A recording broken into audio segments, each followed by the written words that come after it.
Way. Hello, viewer.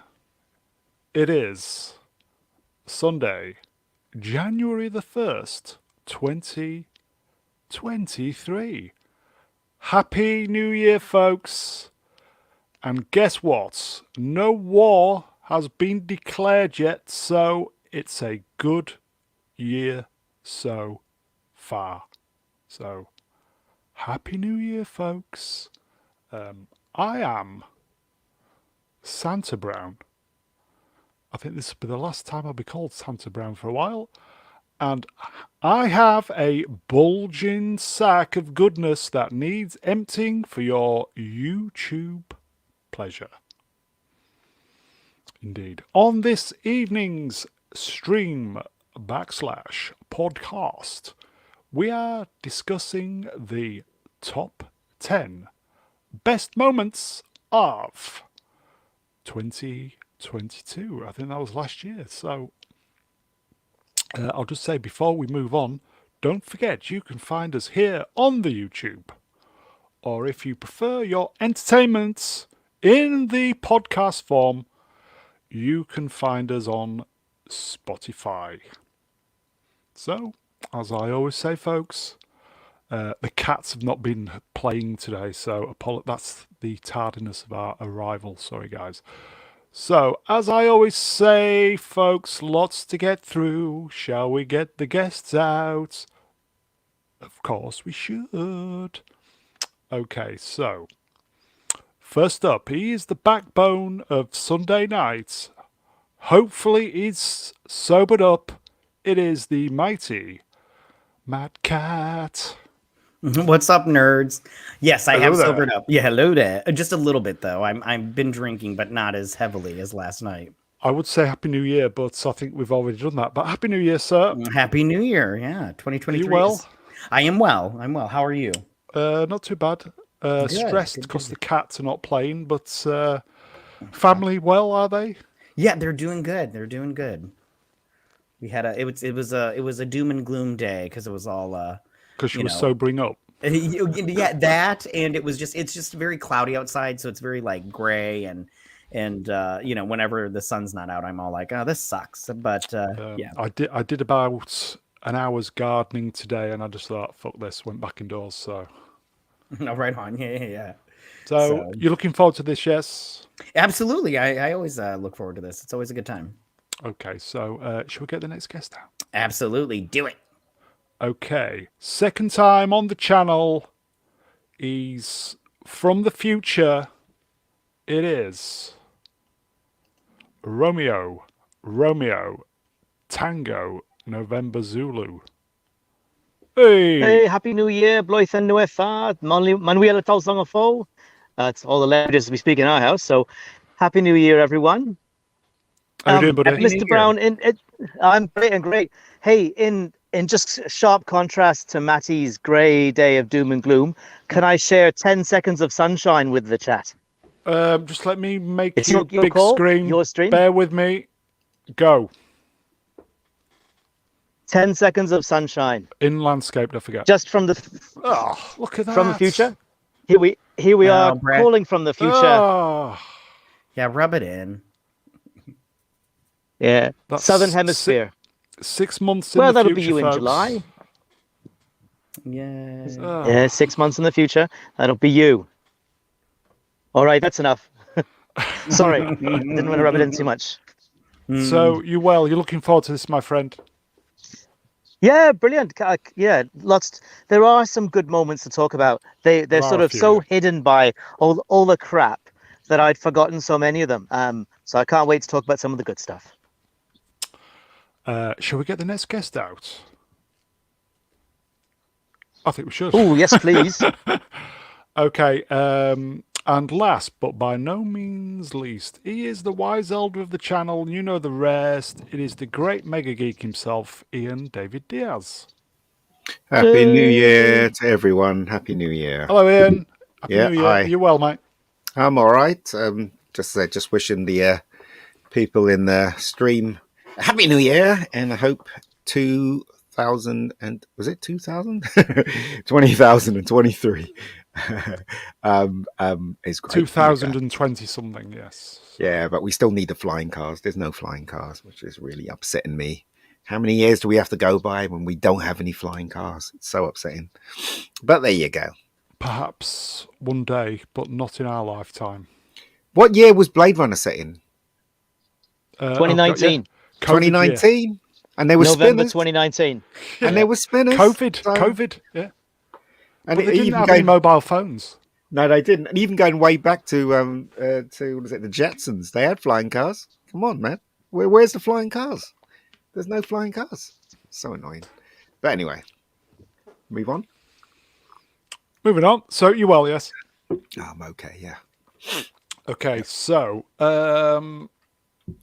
episode 112, top 10 of 2022, best moments.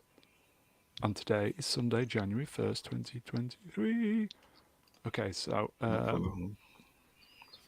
Mr. Brown Alliance, please like, share, subscribe. Free eye test, you're welcome. Number 10. Do you know what I downloaded today? I'll probably get a strike for this, but listen. Here we go.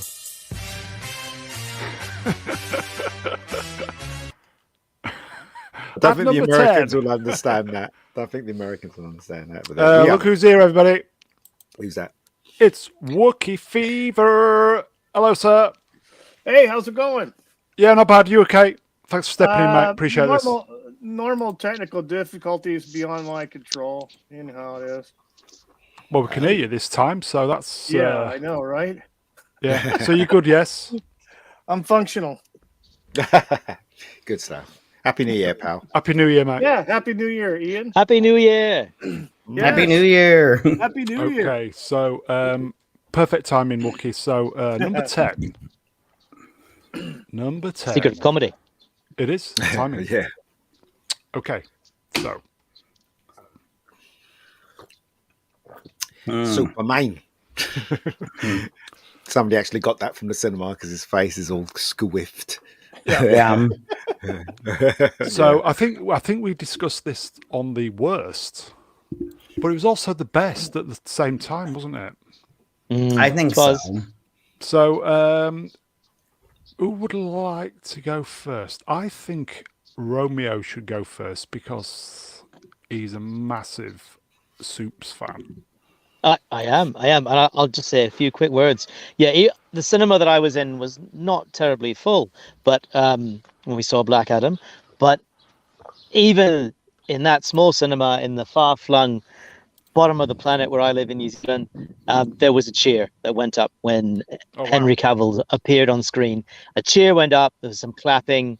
There was excitement, and of course, not long after the film came out, Cavill himself went on social media and announced his return, and there was a moment there, as brief and short-lived as it was, but there was a moment of real optimism, of feeling that the fans had been listened to, that DC was going to give us what we want, and that things were going to be great going forward.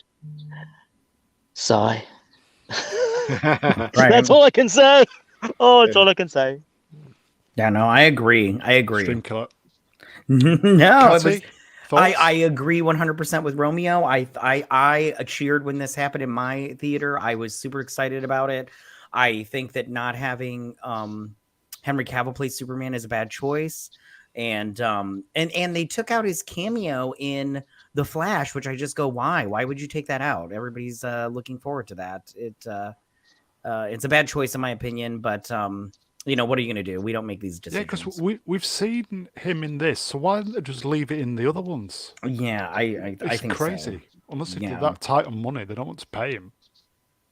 Yeah, I mean, I kind of get that, and if he's going to be like a little prima donna about it, but at the same time, I just go, I don't know if I believe all the rumors that he's hard to work with or whatnot, but yeah. But then again, the decision's already made, so I mean, I can be upset about it. But... He's a proper fanboy, isn't he? So yeah, which is always how How dare he insist on honoring the source material It's as envisaged by disgusting. the creator? I mean, that's just shocking. Who is this guy? You know, what's he thinking? Yeah. How dare he want to make a program called The Witcher that is close to the source material? How Right. dare he? Yeah. Isn't he British? Those Brits, I tell you what. Wookie, how do you feel about this Superman, Mr. Cavill? Thoughts? He was great. I enjoyed every time he was in the movies. I've also enjoyed him in other stuff too. But yeah, he's basically had become the face of Superman because he is what you would expect Superman to be. It's either him or Christopher Reeve. So, there's no two ways about it, in my opinion. And he's only difficult to work with if you're a self-insert, ignorant individual who doesn't care about canon. If you're there to make money and you're there to do a good movie, I'm sure he's good to work with. Here you go, folks. Appion. Hello, Appion. I like Henry Cavill. Fan of the guy. He's a fan of the fans. Yeah. Absolutely. I tell you what else was on the little cameo. And hello, Bishop Moore. Just listening to the Superman theme. Yeah. We had the Superman theme, the motif when he appeared, and it's like, oh, here we go. This is it. And it's not, is it? It's not going to happen. Yeah, which is a bummer. So it's bittersweet, really, Well, isn't it? Has there been any mention about whether John Williams' classic Superman theme will appear in future installments, even though Cavill won't? He owns the copyright, so it's up to John Williams, really. I mean, John Williams is very clever. A lot of composers leave the copyright with the filmmakers, but John Williams obviously knew his worth, so I think he owns. So every time they use the theme, they have to pay him. So good. So they should. Yeah. Yeah. Here you go, folks. Sam Adams. Hello, Sam. Henry seems like an awesome, classic guy. He deserved to be Superman. He did. He did, but the thing is, though, I understand where Gunn's coming from, and also Zaslav, whatever his name is. Yeah, they have to get rid of the Zack universe because it clearly isn't working. And quite frankly, right, I think they're the most incompetent people in the world, the people that were in charge of the DC universe. How could they possibly have thought the script for Man of Steel was any good? I do not know. How did that get past compliance? I really don't know. The same thing with Justice League and all the ones that were made, actually, they were all flawed, all of them. The script wasn't tight. It was like they were making up as they went along, and plus no continuity between any of the films. So it's incompetence of the highest level. So I'm glad that those people are not working on it. James Gunn might do a good job, who knows, but we just have to wait and see, don't we? So I'm sad that they're not going to use Cavill, because I think he's a decent person. He believes in, being true to the actual IP. But Hollywood's not like that. They're more about messaging in the film and stuff like that. So he was really fighting an uphill struggle. But God bless him. I just hope he becomes the next Bond. But that's probably not going to happen either, because if he does become Bond, that means they'll give fans what they want, and they're not about that anymore. They're not about that. But it doesn't matter because they killed Bond, so I'm not invested in it anymore. No, it doesn't matter if they kill Bond. It always reboots itself, doesn't it? So if they have a new Bond, no, it's different this time. Itself. No. I'm never going to forgive them for how I felt. Well, I know, cinema. But that's how they're going to play it, though. The next Bond, that's how they're going to play it. So anyway. Here you go, folks. Hostman. Hello, Hostman. At Mr. Brown Lance. That's me. John Williams is a savvy businessman as well as a great, if not the greatest composer. Yes. And he's humble, too. He's very humble. He's an incredible talent. He doesn't flaunt it. He stays out of the limelight. In fact, he says he only watches the films that he composed music to twice and no more. And he's got his family life, and That's it. You know, that's the perfect one of the perfect people in the business, isn't it? Let's face it. Here you go, Jim D. He's too obvious for Bond. We all want him to be. Mhm. Yeah, well, you know what's going to happen there. They're going to hire someone that's trans or someone to like to play Bond, aren't they? That's what's going to happen. Hostman says he's heard a rumor they'll cast. Nah, they're not going to cast. They're not going to cast him because Idris doesn't want to do it. Perhaps, yeah. Idris doesn't want to do it. He's already stated that he thinks the Bond is not black. He's actually said it. So I only just found out today. He's going to get cancelled for that. There's a new Luthor film coming out. Yeah. Which I didn't know. Yeah. They've made it. They've made it. Can't wait. It remains to be seen whether it's going to be released in woke. cinema or just on Netflix or Netflix. BBC. So I'd watch it in the cinema. By the way. Okay, so that is number 10. The bittersweetness of Cavill. Well, remember at the end of Luthor, the series, he got arrested and he got sent to jail. So I don't know what they're going to do there. It's been that long Spoilers! yeah. You're breaking Sorry. Spoilers! I thought everybody watched it. Cheers. Okay, so number 9. All right. Down. Damn that algorithm. Okay, so number 9, Northman. Anybody watch The Northman? Nope. I did. Never saw it. Yes. Yeah, I Mixed think- feelings. I have mixed feelings also. Is it Yeah. any good? It was there was a lots of it that I liked. There was some of it that I didn't. But historically, shit back then was brutal as hell, man. I tell you what, you can't even play a game without possibly dying. It was weird. I don't know, but I don't know. There was some stuff that I really liked a lot, and then some stuff like I was watching and I was like, I don't know, this is really weirding me out. Like they had some stuff where it was like these they thought gods were doing weird shit, and I'm like, how can anybody believe this nonsense? Obviously somebody is killing these people, not a fake thing. So it was okay. It was okay. It wasn't my favorite, but it wasn't bad. Romeo? Well, I similar to Matt, the performances were very strong. The actors really went for it. They didn't hold back. Interesting sort of a historical tie-in with the story of Hamlet. The bit where they're crawling around barking like dogs, stoned out of their minds, just got a bit. It was a bit too bizarre, and you can weird. see, you can only see so many barns full of humans rounded up and burnt to death alive. That puts you off a bit. You have to be in the right frame of mind, I think, to see this film. And also, I saw it on a long haul flight, so I suspect it would be more impressive as a visual spectacle in the cinema. Okay. So, but if you like that thing, I think if you liked 13th Warrior and wanted it to be a little bit more hardcore, like 13th Warrior wasn't quite hardcore Viking enough for you, you needed next level, then you'd love The Northman. In the chat, Tim, Happy New Year, Tim. I like saying this, Hannabomb. Northman was like, why? A lot of people went crazy over it, though. I remember Drinker was going mad over it. Yeah, Drinker was saying it was really good and stuff like that, and I've never seen it, so I can't comment. Yeah, I mean, Wookie, you seen it?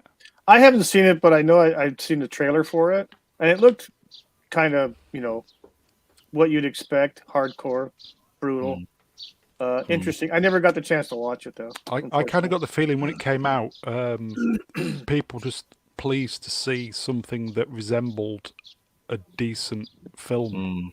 Yeah. Yeah. So they kind of lapped it up. Is that true, Matty? I mean, I would say yes, because there's no messaging in there. If there is, I didn't get it, but it was like Romeo said, it's very Hamlet-y.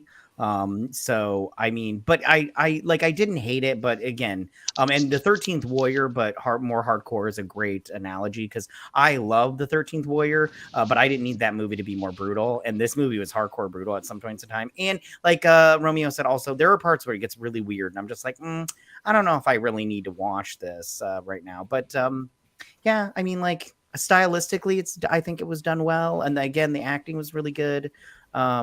It's just not a bad movie. It's just I didn't put it in my top 10. If that. Here you go, Hostman at Mr. Brown Alliance. That's still me. I'm not usually one for surreal cinema, but the Northman was awesome. There you go. Now, did the director, is it Robert Eggers, did he also do The Lighthouse with Pattinson and Defoe, which is a beyond bizarre? It makes the Northman look sort of like a kind of a documentary in terms of how factual it was and how plain and ordinary. Because the Lighthouse is a film that takes surreal to like, well, the nth degree, really, as a psychological drama. So maybe it's just the particular stylistic voice of this director. Okay, yeah. He also did. Does that make any sense? I hope Yes, that made some did, sense. It did. He also did The Witch. Which I liked that movie. But yeah, I really didn't care for The Lighthouse. But you know, Lighthouse was a creepy movie. yeah, I didn't care for it. Tim, I still like saying this. Hannah Bomb, the birds are back. Bless you at Romeo, live from New Zealand. What an age we live in, yeah. Well, it wasn't Brown that was late for this stream. It was me trying to get the birds all into the right positions so you could hear them. So really, you have to blame me and my animal husbandry skills. Okay, so I do believe that was number 9. Number nine. Number 8. Let me play some music. 4 seconds. Number 8. Oh dear.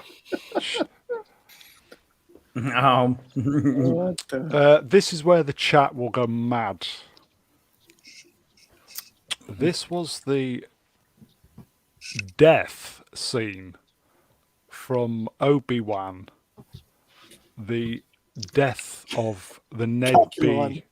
Yeah, Ned B. robot saving what was her name? Talia? Was it Talia? No, who cares? This show sucks. Indira Varma was the actress. Yeah.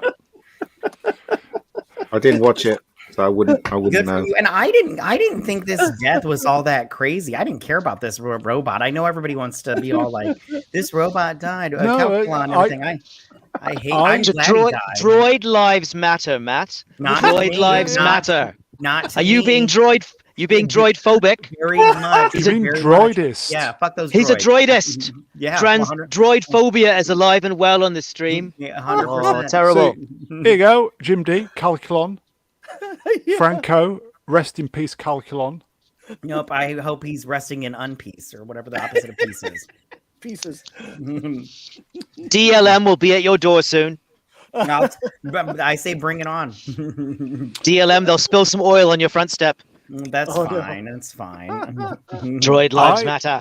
I genuinely think, just purely by accident, this was a great scene in Obi-Wan. And I think it probably just by accident. The rest of the show was absolutely crap. But this was a good scene. I mean, I didn't care for this scene. I'm sorry. Like, I know they wanted us to feel something for this robot and for this woman that's on the screen, the Laura Sanders. Was great. She was genuinely great. She was great in it. Yeah, it's just a shame the material was a bit poop. The character sucked. So I'm like, I didn't. When she died, also, I didn't care. I was like, okay, bye. Move on to the next one. I don't know. I can't. I'd have no love for this show, so I don't care about any of it. Here you go. Andy Mouse, he'll stick up for us. It was fucking pivotal. It was. I mean, okay, hey, let's go. Marlon the Lucky says, you love droids until Skynet takes over. True. Okay. So that was number 8, I do believe. Ned B. Purely by accident, a decent scene in shite Disney. Okay. Look at her face right there. She's even saying to him, "Kill me. I'm in this show." Oh, she's saying calculon, saying. Moving on. Okay, number 7, folks. We won't do the music. So number 7. Yes, Ah, Oh, I love this show. Matty Catty's happy now. Yeah, Not- yeah. I'm not doing very well here. I haven't seen any of the shows you mentioned. so Neither have I. Yeah. Half the guests who have seen this have not turned up. So there you go. I love this show. This show is so good. It's ridiculous. I read the book. Apparently there's going to be another one, but I don't know when that's coming out. Probably the 10th of February. But the translation from the book to screen was really well, because in the book there's like 2 or 3 different ways the story could have gone, and because you've got the court jester, his name is Mushroom, he's telling one side of the story, and then you have the High Septon, and he's telling another side of the story. So you're like, well, which one is true? But the show clearly picked a path that they went on, and that was the story, the point of view that was real. And I just really loved it.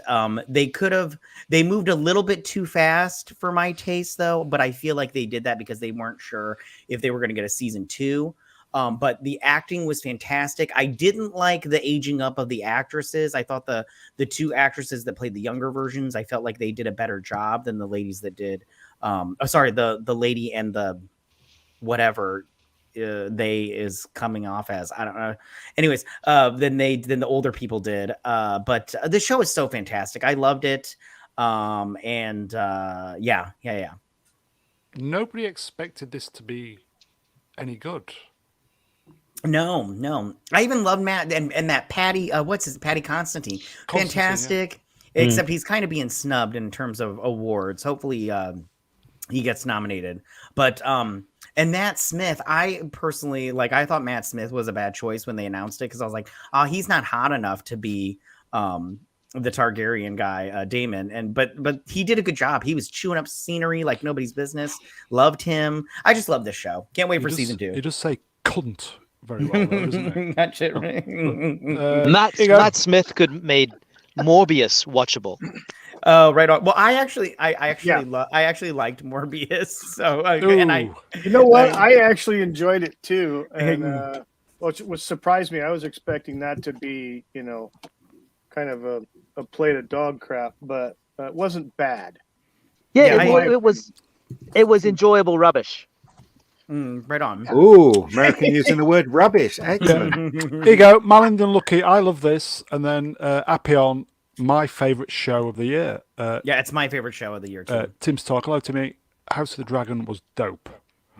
Show. Jim D, magnificent show, even with all the time jump cast changes. It was dope. Yeah. Yeah, it was great. I love this show. Anybody else seen the show on the panel? It wasn't pants, but it was dope. Romeo? Bits. I've seen bits and pieces of episodes. I have not seen it in its entirety, and unlike Matt, I have not read the book. I was never a big Game of Thrones fan. Just picked and choose. I was very much a tourist through the George R.R. Martin series. So I think Matt has the greatest depth of knowledge to draw on as to assess whether this is good or not. So Matt, who's your MVP? MVP of House of the Dragon? Like actor or character? Either or both. Well, actor is that Millie, what's her face? I don't remember her. Alcock. Yeah, she was great. I really wish they wouldn't. Again, I wish they wouldn't have recast, because I felt like those ladies were doing a really good job. And as soon as you really started to love their characters, they switched it up on you. And then favorite character is Daemon Targaryen. He was my favorite in the book, and he's my favorite in this show. I just love his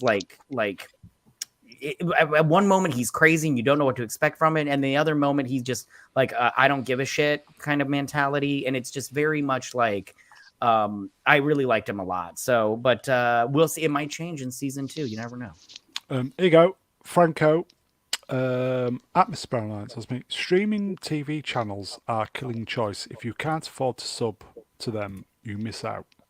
Yeah, because I don't have HBO Max, so I'm screwed there. And just speaking on that just a little bit, some of these are really expensive. Like I don't have HBO Max right now. I'll probably get it back when House of the Dragon comes on. But HBO Max is like $13 a month, and I'm all like, you Yeah. know, and that and Netflix because I still pay for the non-commercial one. Yeah. But it's starting to get to the point. Like I used to have like every single streaming, like almost every single streaming service, and now I've had to cut back to 2 to 3, and that's it. And yeah, I'm in the same boat, Matt. Same thing. I had every one of them, and it cost me just as much as having a satellite dish right. streaming, and then we had to cut back. So I even had Epics. Have you guys heard of Epics? I have, yeah. I had that because they had that show From, but I was like, yep, I got to get rid of this. I'll pick it back up when that show starts up for season 2. But Yeah. Everybody expected this to fail or be rubbish, and I liked it how it came out. What 3-4 weeks before Rings of Power. Rangs of Power, Mm. and this showed Rangs of Power how to do it on a fraction of the budget, which I thought was quite good, and people kind of embraced this program after 2-3 episodes, and it became very, very popular. Absolutely right. I think one thing was it had the bad stink of Game of Thrones that final season, because that final season sucked balls. Do you think it's got rid of the bad stink? I think so. I Okay. really, even people that I know that didn't love this show as much as I did, they don't say bad things about it. Like they say bad things about the characters' choices, but I'm like, that's not really like the show's like necessarily the show's fault. That's just, you know. Ian, do you think if the producers or the program makers give the customers, the fans, a show that they like, they are forgiving with the kind of stuff going before? Effectively, people just want to watch good TV. Depends. It depends on what you're talking about. If you're talking about them giving us what we wanted in the first place with a show that's already been established, being heavily woke, then they can go and fuck themselves, because I won't be watching it. You know, but if it's something new and it's based on an IP and they treated it right and they're not race swapping or anything like that, then I'd watch it and just to make sure if it's any good. So there you go. Appion says bitch slapped Rings of Power. Yeah, hardcore. Yeah, it did. Yeah.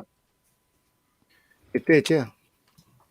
Okay, so I'll just The ratings were through the roof for it. And I think people are looking forward to season 2 when it turns up. Mm-hmm. Okay, let's see what's next then. Obviously, that was number 7. So number 6, The Boy. The Boys. Mm. Who watched The Boys? Me. I did.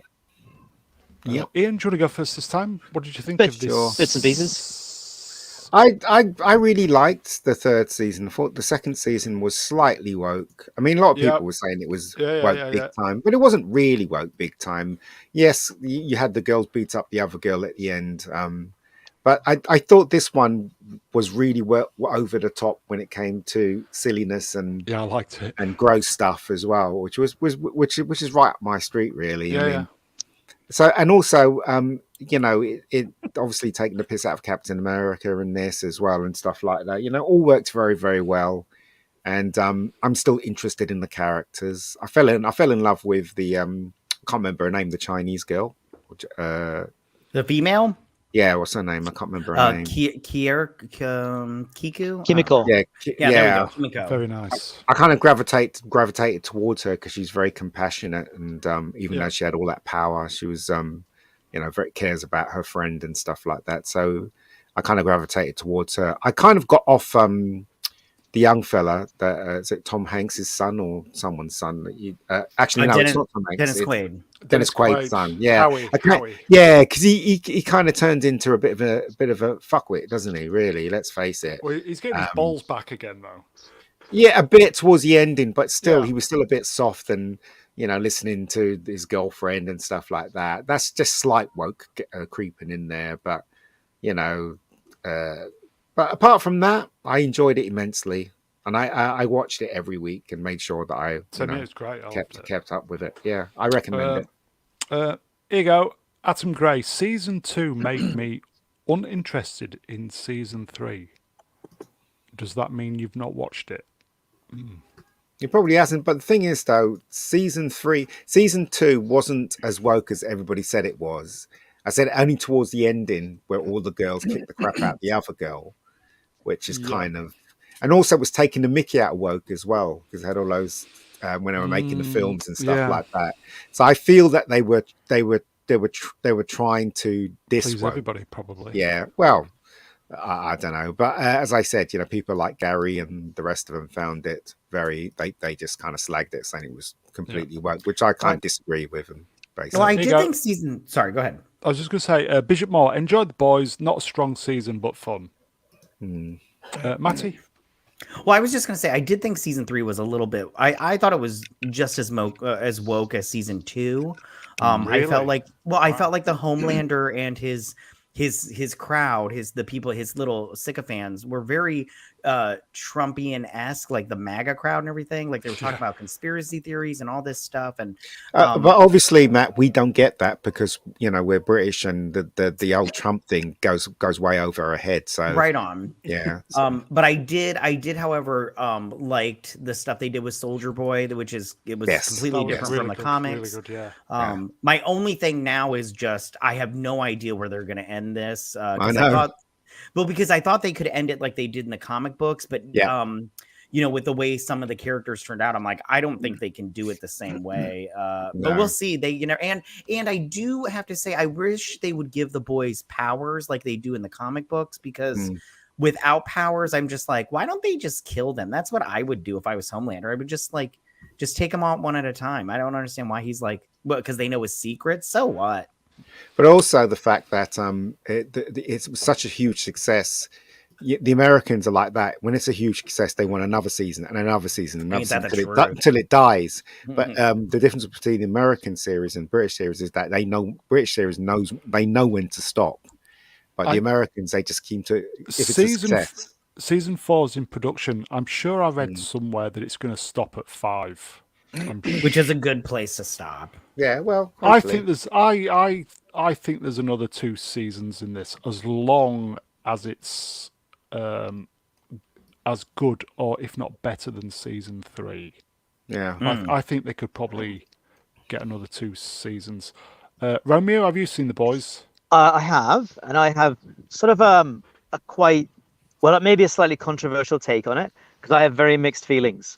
On one level, is show headlined by 2 New Zealand actors, Carl Urban and Anthony Starr, both of whom are putting in tremendous performances, especially Anthony Starr. And he's a guy he really deserves leading man status in the biggest stage.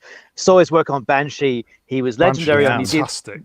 Yeah, legendary on New Zealand television before then, on a program called Outrageous Fortune, where he played twins. But anyway, so that I have to cheer for it in some sense, because you have New Zealanders appearing on a huge stage, doing really well. However, Matt may be aware of this. In the 80s, there was a comic called Martial Law, drawn by Kevin O'Neill, God rest his soul, who passed away last year, written by Pat Mills, who was a very, very famous Judge Dredd writer, wrote of 2000 AD. Martial Law is basically the blueprint for The Boys. It was about a vigilante cop who hunted superheroes. And I have to say, Martial Law did it better. It was as gory, as sexually explicit, as there was a lot of social commentary in it too, but not in a preachy way. So to me, The Boys is just a little bit too derivative. And I mean the comic and the series. I think that Ennis borrowed a lot from Martial Law without really paying dues for it. Well, not that I've heard anyway. So that colors my view. Right on. I've never heard of that comic book, but look it up, mate. I am looking it up right now. I've heard of a TV show with Summer Ho. No. That goes Sammo Hung, Kung Fu. Sammo Hung, yeah. Sammo Hung, yeah. Yeah. You're enjoying the series though, Romeo, yeah? Yeah, well, yeah. I mean, it's entertaining. Yeah. Yeah. So the third season was better than season 2. Yeah. Yeah, it's all right. As someone who's a big fan of comics and superheroes, it's okay. It's not the best. It's well above the CW shows by quite a long way. Right. It's not Batwoman, but Thank God. what is Batwoman? But yeah. So I give it a thumb up. I would like to think the next season will be the peak of The Boys, if you know what I mean. The peak season. I think season 2 may have kind of put them back a little bit. I know, traditionally but it's always season 3, isn't it? Yeah, they always can get infiltrated. Look at what happened to Resident Alien. That Stop watching that. pissed me off. Completely pissed me off. So you never know. The boys might get infiltrated by all this nonsense. You never know. So fingers crossed. Wookie, have you watched The Boys? I have not. I have seen clips of it. I am a fan of Carl Urban. Loved him in the movie Priest. And of course in Star Trek, the new stuff. But I have not seen the television shows at all because I don't have Prime. But another one I'm not paying for. But yeah, definitely worth checking out, mate. You'd enjoy it. Oh yeah, so there's a lot of stuff I'm missing out on. I'm learning that. I will say everybody should check out Banshee. Anyway, yeah, do it. Oh, absolutely. Quickly, Brown, which is the best season? Best season of Banshee? Season 3, incredible. Oh, it's tough to argue that. Tough to argue that one. Absolutely incredible. I will say, I've said this many times, Banshee, season 3, the best season of TV I've ever watched in anything. Anyway, that's a big, bold statement. Okay, so that was number 6. The Boys. So number 5. Yeah. This is a bit of a latecomer, isn't it? Yes. Who would like to go first? Oh, I haven't seen it, so. I haven't seen the last episode, but I can tell you because it's Monday. It plays tomorrow. No. It dropped today. It dropped today. I've watched it. No, it's not on Paramount Plus. I've checked because I was going to. That's all I'm saying. I know. But so I haven't seen the last episode, but what I can tell you, it's worth your time watching this because of Sylvester Stallone. Sylvester Stallone actually makes this show work very well. Mm-hmm. So I recommend it highly. I would just say quickly, going back to your Resident Alien comments. Here you go, Sam Adams. Resident Alien disappointed me. Yeah, it me disappointed. Too. Yeah, yeah. It was. I think it was episode 2 that I just went, oh no, and I just stopped watching it. Yeah, I just went, nope, not watching it now. And I tuned out. So there you go. Wookie, you know this guy. File 13. Tulsa King is shit. is the shit, not shit. Okay. Okay. The shit. Is the shit. Is the shit. Yeah. Okay. From the top. Wookie, you know this guy, don't you? Here you go. File 13 in the chat says Tulsa King is the shit. Yeah. Then Franco goes, this should be number 1. It should be. Perhaps. Romeo? I've spoken about my feelings on the show in the last stream. So for me, it would be a contender for number 1. I think it's Stallone's best performance in a long, long time, showing a real range of personas and emotions, and he connects with every character really well. I won't say anything about episode 8 because I don't want to spoil it for Ian. Episode 9 is the season finale, and that I predict a lot of bodies will drop in that episode. That's next week, isn't it? Last one is going to be a high body count, yeah. Yeah, although they have to leave someone alive to continue another season. Like, you need some antagonists left standing. So, I mean, Yeah, it's a brilliant show. It goes from strength to strength. Garrett Hedlund, who was a character actor who he starred in that Tron Legacy film ages ago and has really struggled to get sort of leading roles. He's the bar owner. He's come into his own. He's All the fantastic, yeah. minor characters, all the minor characters get a little bit of time to shine. Brody's great. Brody, I love Brody. Yeah, he was a Spider-Man science teacher. It was, yeah. Yeah, in Homecoming. Yeah, so they all get a good amount of time. The antagonists are terrific. Richie Costa is absolutely killing it as Keelan Waltrip, the head biker. He's absolutely killing it. Fantastic actor. I don't know. I can't say enough good things about it. I watched it quite late last night. I was very tired, but I watched it anyway, and I was gripped. I was chomping at the bit during the ads, to get onto the next scene. So terrific show. If you haven't seen it, if you like Stallone at all, it's required viewing. We don't have ads on our ones. There you go, Hostman. Just bear with me, guys. Sorry. Tulsa King is probably the best show Taylor Sheridan has put out. Way better than 1883 or the current Yellowstone. All right, but I would say to that something that Ian said is it is Stallone's show. Sheridan, of course, is a great showrunner, great writer, but it's Stallone's show. If you took Stallone out and put an actor with less stature in there, I don't think it would play as well. It is Stallone's show. He dominates every scene, every interaction. It's just so great. Stringer B, hello Stringer. Tulsa King has strong links back to Broadwalk Empire and The Sopranos. It does. Check out Michael Francese's reviews. I mean, if you want to talk about authenticity. So I had a look at his channel. Genuine mafioso, wasn't he? Oh, yeah, he was. He was.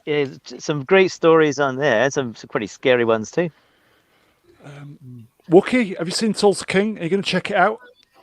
I have not. Holy smokes! My phone is nuts.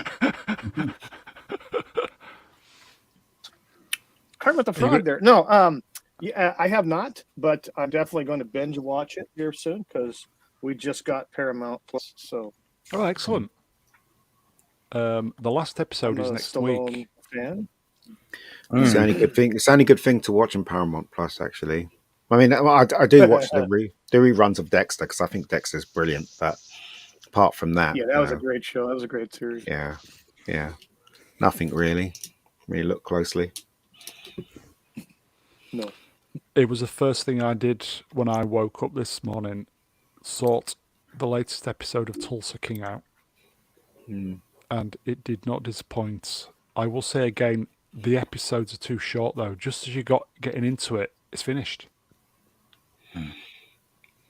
But anyway, so that's Tulsa King, everybody. Luckily, it's been renewed for season 2. I also like to add that I never speed past the credit sequence in Tulsa King because I really like the music and I like the visuals, which is quite cool. Anyway, it's just quality from start to finish. I'm surprised how quickly they've hit the ground running with it. Well, I think that with Stallone being a man of great stature and history in Hollywood, and having that presence, and this is his feel for the character and the role, that he hit his stride right away. That even if some of the other elements may have been a bit shaky, like his driver has kind of grown on me over time. But Stallone himself, because he hit the ground running, everything else caught up to speed. Well, that's just my take. Yeah, but I mean, Sylvester Stallone comes with baggage. So when you see him, you immediately warm to him. You know, he didn't have to do anything in the show. He didn't have to earn your focus on him because obviously Sylvester Stallone's is Sylvester Stallone. We know him as Rocky. We know him as certain characters, Rambo, whatever. So once he appears on screen, you immediately suddenly gravitate towards him and go, he's the hero of the piece, you know? And that's the power that he has now because he's a man of age and he's been, you know, he has history with everyone. He's a household name. So that's why it works so well. But saying that, he's still brilliant in it. His performance is absolutely fantastic. I would say that. I'd add to that, Ian. It is a presence and a power that he's earned. Yeah, exactly. By putting in, he's putting the time He's putting Yep. he's put in the Yep. time, and gosh, Do you think it's a shame that we've had to wait? I think I mentioned this previously. Stallone's 75, and this is the first television he's done, and it's fantastic. Wow. Yeah, I guess I don't know. Why has he waited this long? I know he's done movies, but he hasn't really. I mean, it's just the luck of the draw, isn't it? It's just when things fall into place. yeah, You know, so I mean, the guy's. I think he needed 70-something. to be this age. Yeah, Yeah, he's that 70-something, and he character, looks great. He needs to be. Yeah, he Yeah. looks great. Oh, amazing. I think people of our I think age, we were waiting of for our- him to be this age for it. Yeah, I think people of our age, our generation, Stallone is just—he is an icon, isn't he? It's Mr. Stallone. Yeah, just I cannot wait for next week's He's episode. doing a reality TV with his daughters, isn't he? Soon, apparently. He posts all over Instagram with his daughters. Yeah, and I on one of his Instagram posts, I put a little comment: "Tulsa King, best thing on TV at the moment. We love it," and he did a thumbs up. So I think he knows he's onto a winner. So okay, that's Tulsa King. Everybody should check it out. It's wonderful. So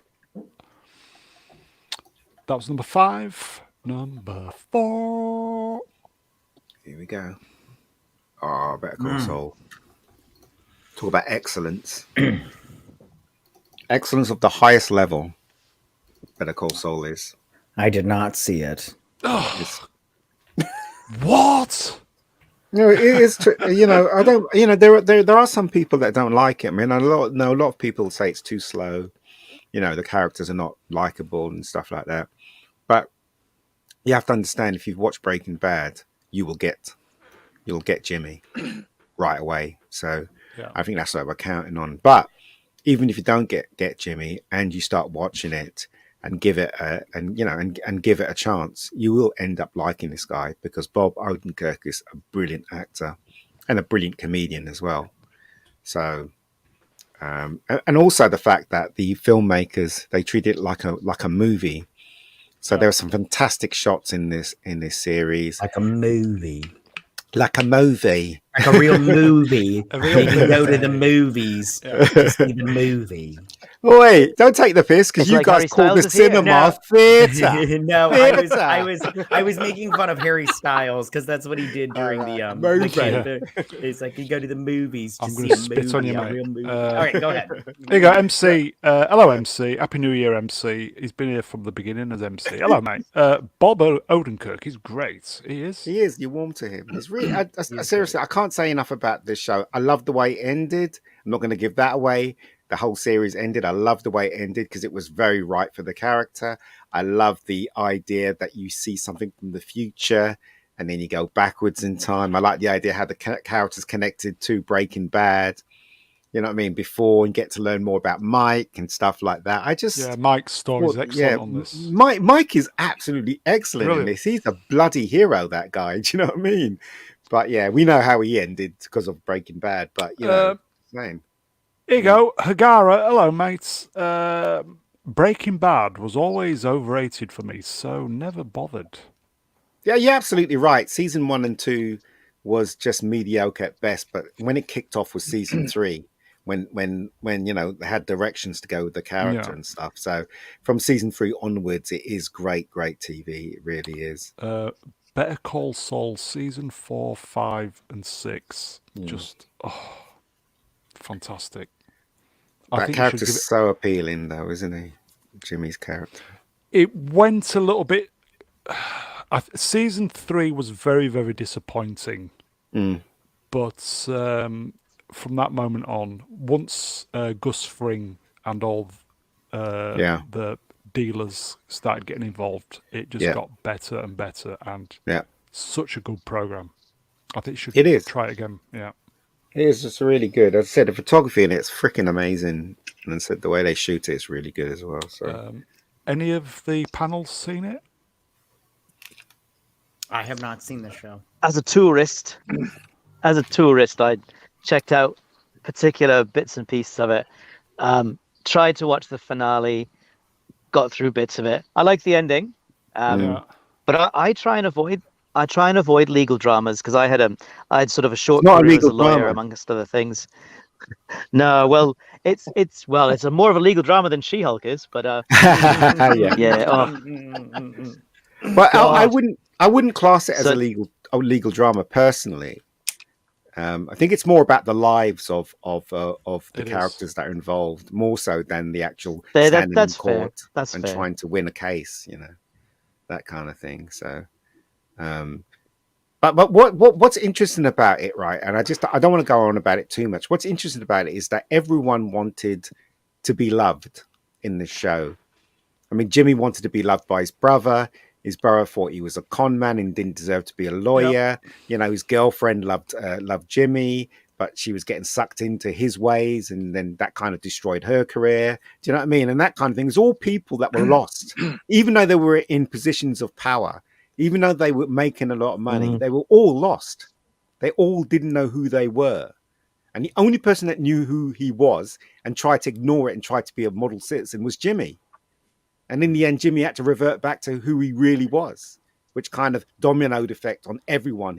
Everyone he affected because he went back to who he was. So it's the genius of the show, really. The writing's terrific. It's on a level. It's on a high level, So if you don't see it, then you don't see it. You might think it's boring, but if you do see it, you love it. Anyway, Here you go, folks. Stringer B said it before. He did indeed. Lalo gave it fuel and it took off from there. And did it take off? Yeah. MC, I've seen Better Call Saul up to the end of season 3. I can see why MC bailed, but MC, you should start watching it again. Season 4, 5, and 6 are phenomenal. It's not for everyone though. That's the thing, you see. It's not for everyone. And if it's quite deep. Better Call Saul. I mean, Yeah.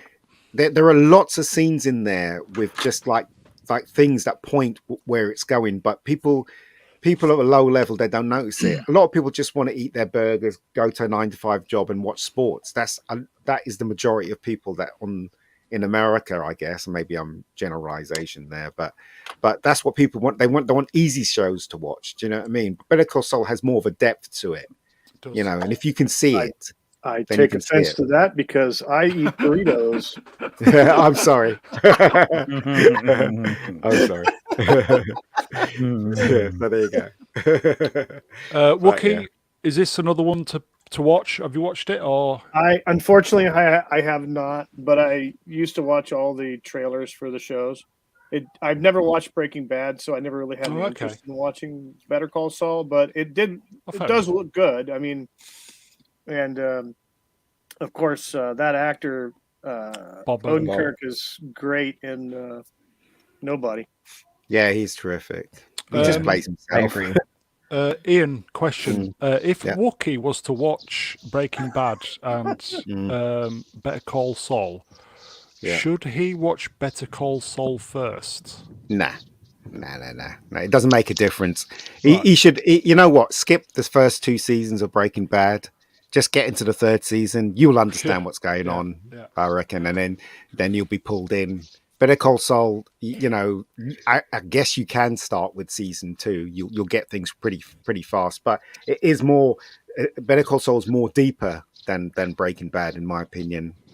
It's a lot more deeper. I think Better Call Saul is slightly better than Breaking Bad, in my opinion. But a lot of people say that's blasphemy. You can't say that, that kind of thing. So well, let me ask you this: is Breaking Bad and Better Call Saul two parallel series, or is it a sequel to Breaking Bad? Well, basically, the characters that was in Breaking Bad turn up in Better Call Saul, and Better Call Saul stories are before the events of Breaking Bad. Okay. So when you watch Better Call Saul, you find out where they came from, and you see more of them. That you see who they are, and you see more of their characters and what they did, and you can connect the dots to Breaking Bad. So yeah. Okay. Yeah. Here you go, Tim. I like saying this, Hannah Bomb. I won't watch Breaking Bad again, but I will watch Better Call Saul. Well, give it a shot. If you don't like it, you don't like it. Yeah, you know? I watched I watched Breaking Bad twice, even better the second time around. Do you know what it's like? It's like you American people won't understand this. There was a show called Sapphire and Steel in England, right? Yeah. And when it was on, people just went, "What the hell is this? It's so complicated. What does it mean?" And then years later, a lot of years later, people watch it and they realize what it was all about, and they sit there and go, "This is kind of deep." Do you know what I mean? And that kind of thing, even though it was, you know, very cheap to shoot and stuff like that. But it's kind of like Better Call Saul. If you don't see the inner workings of the show and the characters, and you don't get the characters, you're not going to enjoy it. Now, maybe come back to it later when, you know, I don't know. Whatever. If you know what I mean. I think the show is up for lots of awards at the Emmys. It did win. Yeah, it won a couple, didn't it? I think. Not at the Emmys. I think we've still to get to the Emmys yet, haven't we? Right. I don't. I think it won kind of like a Los Angeles Press Award. Yeah. 7 minutes. It won lots of stuff like that, but was it the Writers Guild or something? But I think so. I'm not sure. It probably won't win anything from the Emmys, but anyway, because it's probably not woke enough. So anyway, that was Better Call Saul, number 4. It's number 3. Number 3. Excellent. Excellent. I think we did the other half of the equation on the worst. We did, yeah, we did. This is Johnny Depp being what's the word? Johnny Depp. Brilliant. It's a defamation suit. Vindicated. Big Perhaps time. is the Yeah. word. Yes. Wookie, do you want to go first? Did you see any of the trial? I watched some of the footage on some other YouTubers' channels, and it was refreshingly fun. It was really good. Just watching. It was good. It was good. I think his responses to certain questions were brilliant. I think him being on the stand was brilliant. You know, and then it was also kind of funny to watch, you know, AH up there snorting coke out of a napkin. Right. But no, I think it was awesome. It was good. It was good watching. I tell you that. It was interesting. Fun. Matty? I did not watch the trial like live or anything, but I did watch like Wookie. I did watch other people's YouTube channels, like that Umbrella guy did a really good job. But I also I loved when people put montages together of his responses to the other lawyers' questioning, like when he's like, yeah, those are really huge bags of marijuana, or he'd be like when he was reading off text messages about how he could do more than just choke her with his something about choking her with her throat or whatever. And I loved how he's like, can you read that again? I just love he did a very good job of every time their prosecutor tried to like catch him in something, he would just, you know, make a joke out of it. And then there was one instance where Heard's female lawyer, I don't remember her name, where she was questioning, I believe it was some kind of photographer or whatever. And she's like, so she's like, so this is like your 15 minutes of fame. And he's like, well, somebody could say that about you. And I was like, oh no, he didn't. No, he didn't. And everything. It was, and then awesome. It was really good. It was a really good trial. I'm glad Johnny Depp won because I was on his side. I think, you know, Amber Heard is, you know, the little devil's harlot, and I'm not all a to fan do with of the hers. Me Too movement. Yeah, so I think she just wanted her star to shine, but she wanted to throw him under the bus to do that, and I think that from the sounds of everything I've heard, she was a piece of work from day one. Yeah. She deserves everything she gets, and I don't feel bad for her in the slightest. And again, that Umbrella guy really broke down some really good stuff about like timing wise, and then like, you know, how stuff wasn't possible, how she said it, because they have, you know, time stamps on certain pictures from cameras, and she said it happened at this time, but it didn't, and police showing up and all this stuff. It was really, really good. But yeah, this trial was very entertaining. Yeah, I watched it on Tugs too, so yeah, it was good. It was good. Here you go, Jim D. Someone give that man his job back. Absolutely. Well, I think they offered his job back, and he turned Disney down, didn't he? Turned it down, yeah. Romeo, any thoughts about this? Yeah, I probably have quite a little bit different thoughts to maybe some of the rest of the panel. So well, first of all, as I said before, I avoid legal dramas because of past experience and past work and such. But so you've got two competing principles here. One being the concept of open justice, that justice doesn't have to be done, has to be seen to be done. So the idea of televising court proceedings has some merit. At the same time, in basically a family law dispute such as this, well, this is actually defamation, so it's a civil suit, but given the relationship of the parties, it essentially boils down to a family dispute. And I think there's something a bit distasteful about having that played out for our entertainment on screens, on streaming services. So maybe that's just me and my biases, but I mean, a lot of family court proceedings are in New Zealand anyway are closed to protect the parties. That was solely down to her, though, wasn't it? I'm not sure. I mean, I didn't follow. Like sometimes when a woman scorned, legal proceedings begin. Yeah. Well, I'll give you a different example. So I do follow, law and entertainment occasion. Like when Scarlett Johansson was going to sue Disney over the lost revenue for the streaming of Black Widow. I had a look. I read the pleadings for that just to get a sense of, has she really got a leg to stand on? And I chatted to some friends who are still lawyers about, whether they thought she actually had any merit. This one I just really stayed away from because I guess the word I would use to describe it is lurid.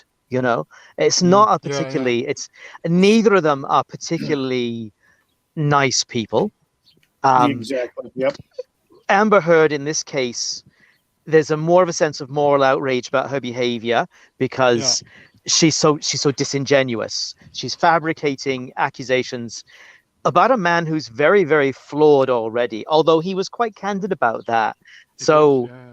The story of this case, in terms of almost a redemption story for Johnny Depp, and the vilification of Amber Heard, is it's compelling, and I'll be surprised if there's not a movie made about it. But yeah, that distaste for seeing family disputes in public kept me away from most of it. I mean, I looked at the highlights and the news, but that was it.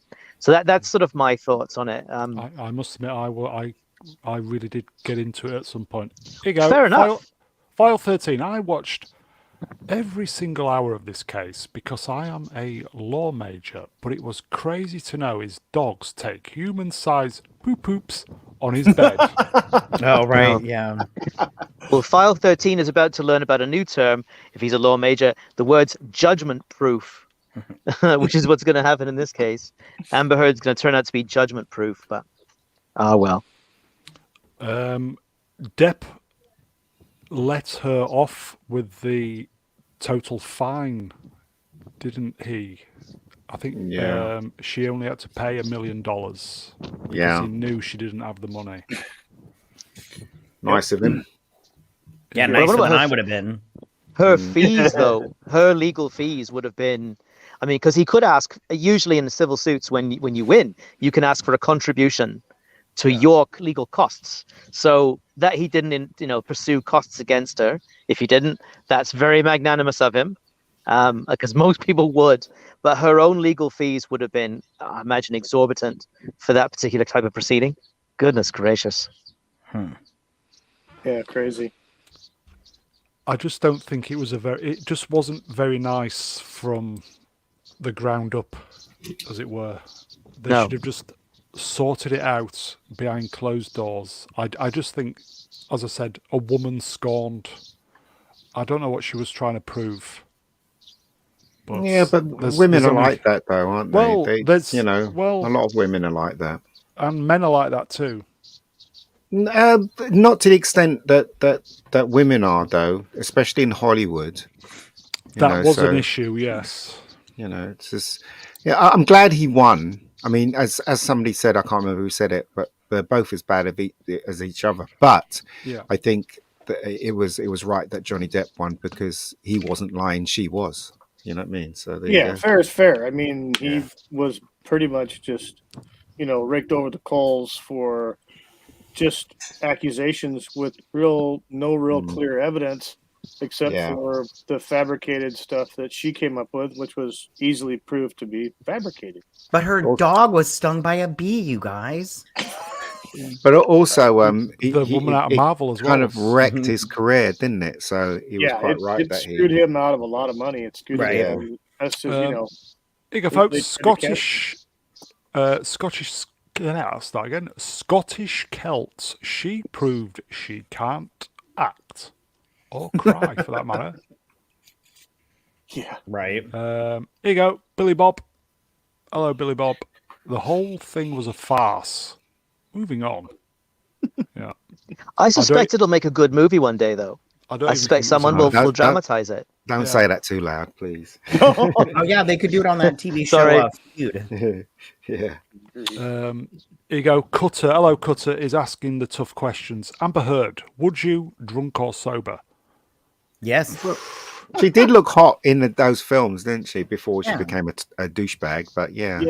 I mean, she's still hot now. I mean, it's just she's changed. She got more. She's more puffy in the face, and she's putting a bit of weight, and that kind of thing. So the weight of life has taken its toll. So I'd still smash it. I've smashed it. I've smashed a couple fatties in my day. Oh well, not now. I mean, but a couple of fatties. You know what it is. You've been classy. You're at a party. You're drinking a little bit. Here you go. File 13's up to a challenge. I can fix her. We all need a project. Yeah. Okay, so that was Johnny Depp.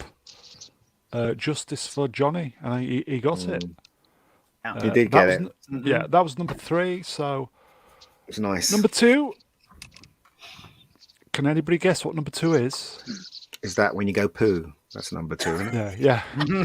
I think looking back now, what I should have done was made Johnny Depp number 2. I don't know. Well, is Brown going to subvert expectations again, like he did with his other stream? Yeah, probably. Because if he's going to subvert expectations, this will be Top Gun Maverick. Come on, guys. Give us a guess. In the chat, give us a guess. What do you think number 2 is going to be? Guys, what do you think number movie. 2? That's what it is. The Rise of Gru. That's what it is. Yeah. Anybody? Come on, it's quite obvious when you think about it. Anybody? Is it Elon Musk buying Twitter? Ooh, good choice. Anybody else? Oh, good one. Good call. Don't know. I think the chat's The Brown stream getting monetized? That's a miracle. Barbara Walters dying? Oh, that was too soon. Here you go. Is it Greta Thunberg? She-Hulk. Franco. Cruz. Not Greta Thunberg, no. Cruz. all very, very good. Willow. Because it's crap. Is it there you go. Chat's going mental. Gun taking over. No. Was it? What about oh no, we done House of Dragon. Rangs of Power. It's got to be Top Gun. Shall we put everybody out of their misery? That was my thought. Yeah. Anyway, we'll see. Bear in mind this channel. Think about what we've been plugging for the year. But anyway, okay. So number 2 is. I was right. Yep. So good. Elon, he used to be bald, but now he's got a full feather hair. There you go. And so did Rogaine. Biden. You Yeah. ever notice that? I'm all like, man, embrace your baldness. I don't get that whole. Well, I mean, he's got a lot of money. If he can do it, he can do it. And he did it. So There you go. same thing with Elton John, isn't it? Elton John was bald as a bald eagle, and suddenly he's got hair. Right on. Twitter has been a better place since. There is still the odd scrote on there, but it is a better place. Yes, it is. I really I don't know about anybody else. I haven't noticed any difference with Twitter in my personal opinion. I just I don't It I depends, still get into Matt. well, I mean, maybe it's just because I don't Is it you, like Matt? fight. It is me. It is me. It depends who's in your feed, doesn't it, Matt? It depends I on guess who's it your would. feed. I Yeah. don't really fight with people Nor on do I. Twitter, and Yeah. I Same just and so I mean, the people that I do have issues with, I see it's still the same stuff. So I personally don't see a difference, but I mean, at the same time, like you said, it just depends on what you see and on who comes up and stuff like that. Mm-hmm. Romeo, thoughts on this? Yeah, acquisition? well, it's funny because I mean it should be, another billionaire getting control of social media should be a bad thing, but I suppose yes. we view Elon as sort of a benevolent dictator who's at least nominally, or at least ostensibly, in favor of I'm trying to use the biggest words I can here, in favor of free speech. So I guess the only difference I've seen is perhaps less censorship. So conversations there are some folks who come on this panel occasionally who do engage in Twitter discussions that get quite heated. And when I've seen them, because I follow those people, I've seen less censorship of the content in terms of expression of ideas, which can be pretty vitriolic at times. And there's less censorship of them. So if that is a flow on from Elon, that's great. He did bring back ads, so I mean, there you go. Oh, that's God. something. Whether that's a good thing or not, I don't know, but he brought back ads. I'll just say thank you, Melvin. Thank you, Melvin. Oh, what a nice one. Stream killer. Wookie, thoughts on Elon Musk taking over? I think it's great. I mean, he's down to what, about 2,500 to 2,000 employees out of 10,000. Yeah, culled them, didn't he? Yeah. Still running pretty good. He's trimming the fat. He's pissing people off because he's actually running it like a business. He's kicking out all the FBI informants and showing all the proof that all the conspiracy theorists who were called wackos and everything else are actually, all their statements were true about what was going on in different aspects of, American politics and etc. And he's definitely caused a big shift in the force, and it's been felt worldwide, and I think for the better, in my personal opinion. I also think with all the kind of cover-ups from the past, I think this story is only just beginning as well. Oh yeah. I think possibly there's going to be some heads that roll or possibly go to prison. Hopefully. Later on you would expect. I hope some very, very rich people now who are laughing. Maybe they should start looking over their shoulders. I just think all this is just the beginning. Yeah, I hope so. Yep. Build some holiday homes in non-extradition countries. Yeah. Yeah. Do we think he's got the best intentions, Ian? I think so. We do, don't we? I believe he does too. Yeah. Nothing he said that I've heard him say sounds like he's a bit of, he's a twat, but he isn't a twat. He knows exactly what he's doing. He wants to try and make the world a better place as far as I can tell. I might be completely wrong about him. Yeah. But, there you go, He's like a character in an old Isaac Asimov novel in some way. Isaac Asimov wrote tremendous science fiction back in the 50s about people who sort of saw the patterns of how humanity behaved and tried to shape those patterns for the utilitarian purpose, right? For the greater good. But, in the short term, I'm sure a lot, people are going to suffer. So, who's good he's out for, I'm not sure. I mean, I'm sure to a great degree it's Elon Musk's personal good. But in terms of making the world a better place, I guess as he sees it, and he does seem to be quite utilitarian in terms of greatest good for the greatest number, but What sacrifices is he willing to do, to make to get there? Who knows? And what will he do? I think the big question, what will he do next? We've had space, we've had Twitter. What is next on Elon Musk's agenda? And that, I think, is the question for 2023. I think his name sounds like a perfume, but apart from that, He's going to go into a range of perfumes. Elon Musk's one of his favorite programs is Space 1999, and that's why I like this guy. Nice. Oh, the eagle has landed. Yes. Nice. I keep asking him, please. You know, I'm sorry, go on, Rob, go ahead. No, go on. Go ahead. No, go ahead. It's your show. Yes, but you're the guest. Okay. Thank you. So I think that the other frontier that he should start delving in is deep ocean. Well, Cameron will be looking for a new job. You know, I mean, I think that'd be interesting.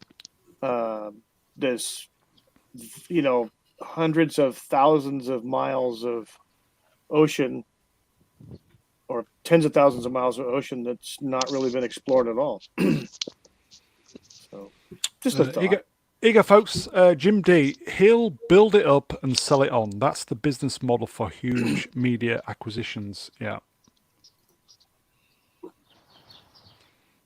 Right on. Atom Gray. Oh, yay. Another billionaire coming to save us.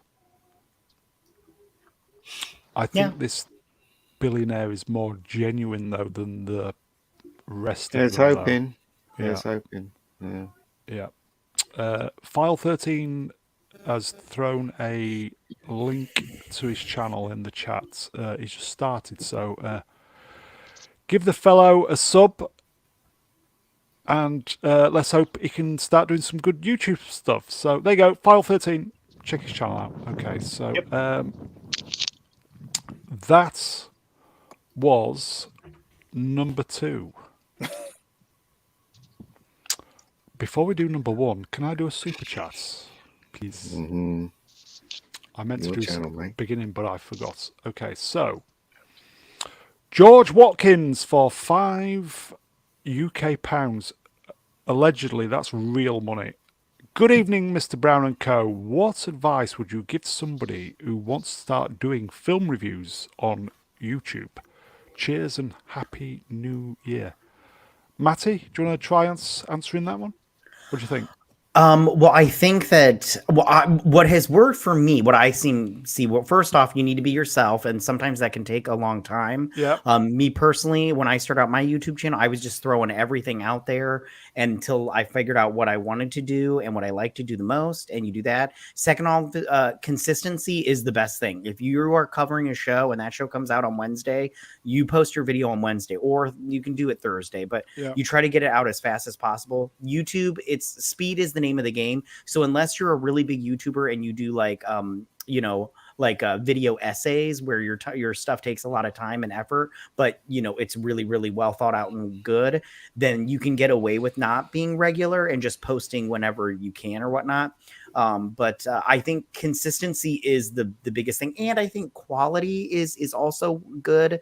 I do think that some of the best YouTubers out there put out really good stuff because they know what they're talking about, not because their videos look really good. They didn't put good stuff out at the beginning. It will take time, won't it, to find your own style? Absolutely. And I just want to say one last thing, and then I'll let it over to anybody else. Also when it comes, you need to have a good mic. There's a lot of good YouTubers out there. Buy a good mic, yeah. That literally they just talk to their computer, and it's like there's an echo, and you're all like, listen, I like your stuff, but it's a little bit of a task to listen to your nonsense when it's like not well. It sounds grainy or whatever, and you're just like, can't you just buy a mic? You can find a good cheap one, like a $50 mic on Amazon. Just buy a good mic. That would be a good start. I would say just try and enjoy yourself. Yeah. Once you stop enjoying yourself, have a rest. But it will be the long haul, though, won't it, Matty? Yeah, exactly. Yeah. It will take some time to get to, and don't look at it just to get the money, because that can really like Took get me to you. 2 years. 2 years. Yeah, it takes some time. It took me a little over a year to get to 1,000, and Yeah. just do it for fun. And if it's not fun, take a break, because sometimes this stuff can get really like daunting, and you're just like, you just want to give up, but it's like you don't want to give up because it's something that you like to do. But yeah, I would say have fun. If you're not having fun, take Reach a out break. to people as well. Reach out. Yeah, for sure. But it's like with most things, practice makes perfect.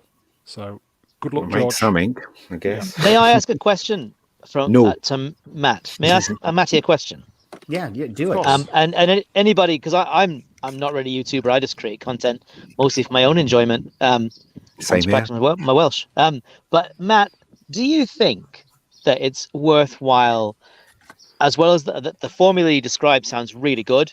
You know, that's very sound advice for anybody, for anything really. But do you think it's worth exploring having an angle, a particular, like the drinker, for example, initially really built his popularity on the persona he created, the critical drinker, who's obviously quite distinct from Will Jordan, the author. But I mean, do you think that having that angle, that persona, that character, is worth something that George might want to think about? I mean, you just got personality yourself, so you don't need to do that. But first off, thank you. Second off, yes, I do think that if you do create a character like that can help you out. But some people take it into a direction that I personally don't enjoy. For instance, and I'm not trying to throw anybody under the bus, a fellow YouTuber, but Doomcock, he does that weird mask thing, and I don't like that. And he has these little puppets that he does jokes with, and I personally find it very annoying. So I tune out like real quick. Like I'm all like, I'm sorry if you have to play off your jokes with a puppet. That's just weird to me, and I'm not interested. But at the same time, it's worked for him for this point. So maybe he's got something there. So I would say that if you can do it and you can do it well, then yeah, I would say go for it. But the main thing is buy a good microphone. Yes, that is. I have one. I don't want to name this person, It's just but there better is to one, listen to, if anything. But go on. Yeah, there's one YouTuber that she does really good stuff, and I like her opinions, but she's got the crappiest mic on the planet, and I tune out after like 5 minutes because I was like, I can't do this anymore. I love you, but I'm like, you gotta stop using your headphones and that little mic that's on your headphones. It's not working out for you. Okay, right. Okay, so That offends me, Matt. Oh, I'm sorry. Oh, $20 headset with a mic on it, buddy. Oh man! I'm sorry. Oh no, you sound.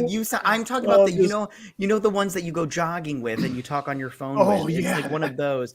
I don't want to name the person because I feel bad. okay, so number one, folks. Then, so are we going to chat? Guess number one. Panel, guess. What do we think number one is? Are you feeling the need for speed? Anyone else? I'm trying to think of what happened this year that was really good. The Woman King. The woman. Sorry. I would just my best. Yeah, I would guess Maverick. That would be my best guess. I think this is where Melvin Deeply will tune off. But there you go. Oh no, Melvin, don't go. Here you go, Jim D. Will Smith. Close, close. The slap. Or this. Yeah. There you go. Wakanda Forever. What a load of bollocks that was. It wasn't that good, mate. What kind of LZ3PO. And the toys don't sell either.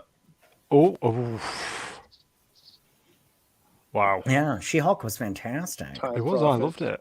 Yeah. There you go. Shall I put you out of your misery? Yeah, do it. Okay.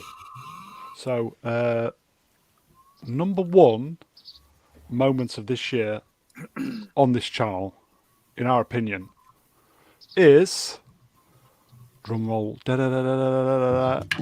Are everybody ready? Here we go.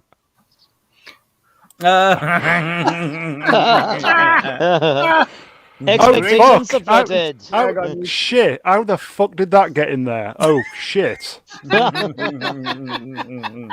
Oops. That was a joke. Here we go. Number one.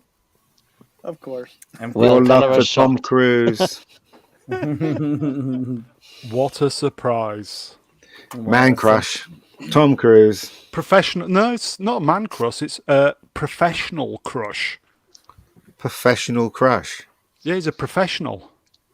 Yeah, I guess. He's just making films, I guess, or films that he really. You don't wants think to he's a see. professional? No, of course he's a professional, definitely.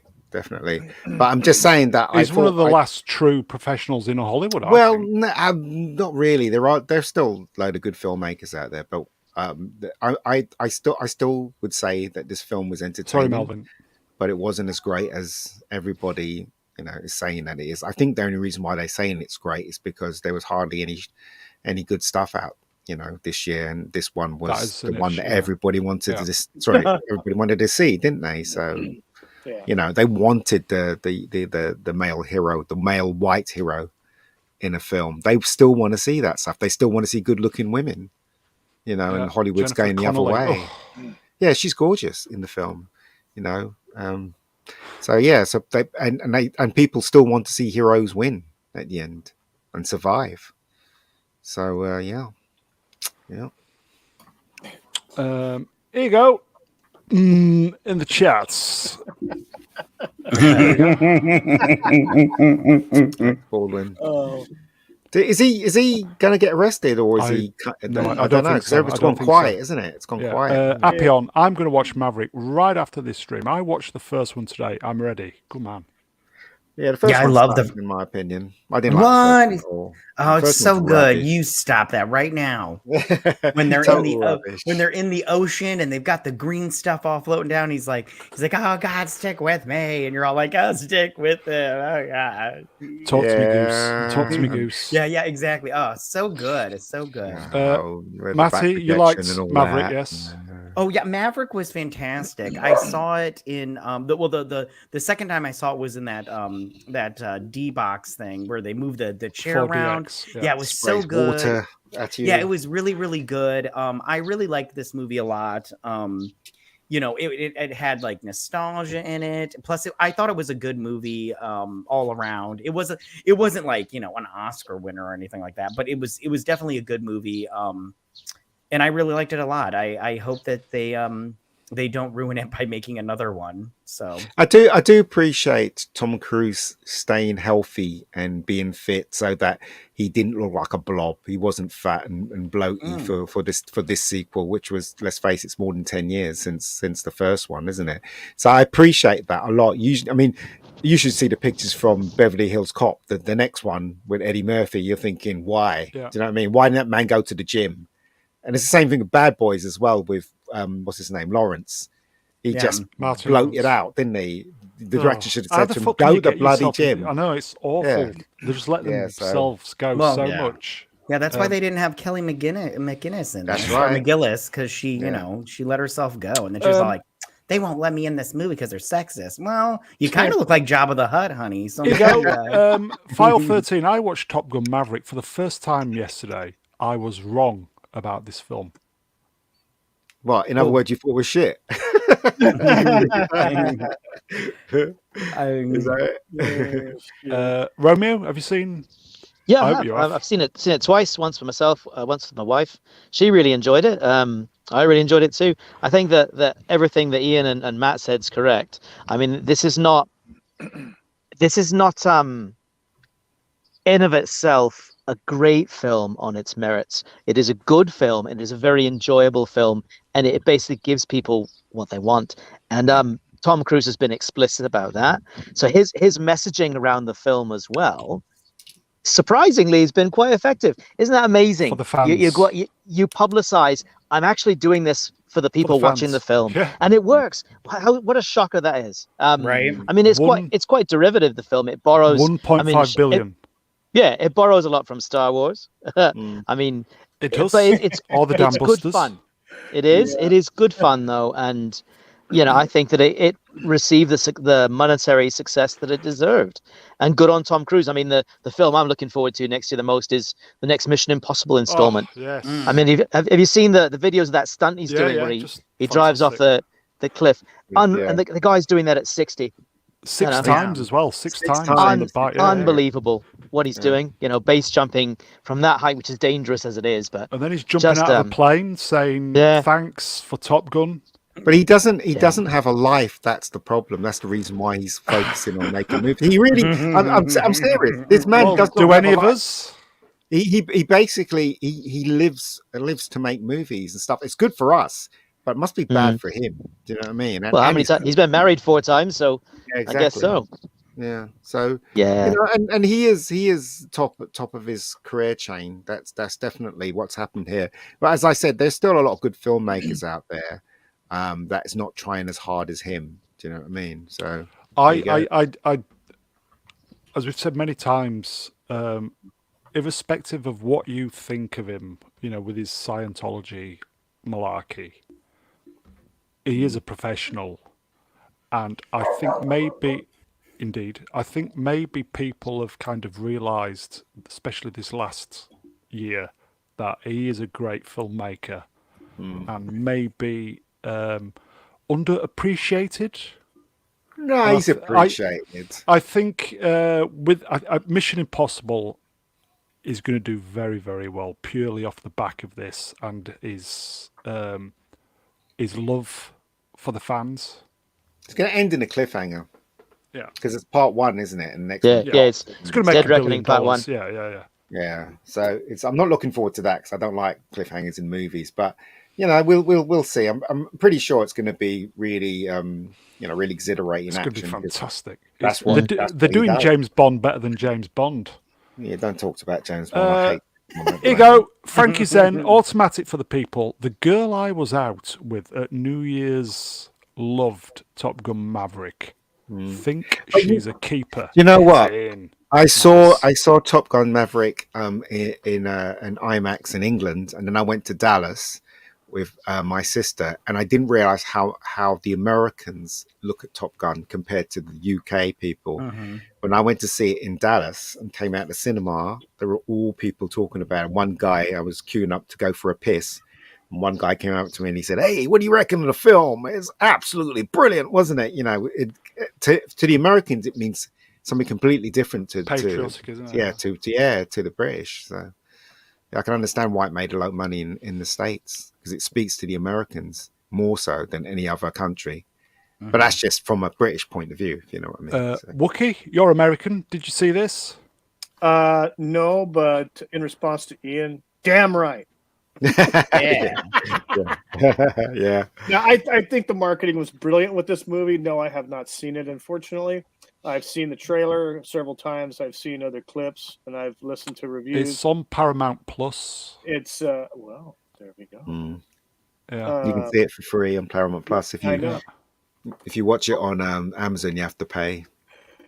Yeah, and I don't know if you guys knew this, but Paramount Plus put out a 3-hour video on their YouTube channel of the beach sequence for all you you people that are interested in seeing sexy muscles play football on a beach. There was a girl there though as well. She was playing. Who cares about her? If you look at the poster, it says summer 2012. 2020. Yeah, sorry, 2020. 2020. It's because of the coof, isn't it? Yeah. Tom Cruise was getting pressure from the studios to put this out, and he refused to release this because he said it's a film for the fans, and the fans want to see this in the cinema, the theatre, and you're not putting it out until it goes into the theatres. So he sat on the film for 2 years. Don't you think that's great? I just think it just gives it an extra level. It is. I reckon Tom Cruise and James Cameron signed contracts with the devil, because they seem to not do any wrong when it comes to filmmaking. Even though, as I said, James Cameron's he did The Mummy. Really awful. That wasn't. Was it his production? I'm not sure, but Kurtzman. I think he got dragged into that. But what I'm saying is that Still this is involved his with it, though. production, isn't it? This is his same thing with Mission Impossible. It's his franchise. He owns both franchise. So that's what I'm saying. I reckon he signed a contract with the devil. He's definitely going to hell. That's what I reckon. So there you go. Here you go, folks. Some absolute top modding from Bishop Moore. Check out Rebecca Gold channel. Hey, yes. And I did not sign Yes. a contract with the devil to make that. Rebecca Gold is very good.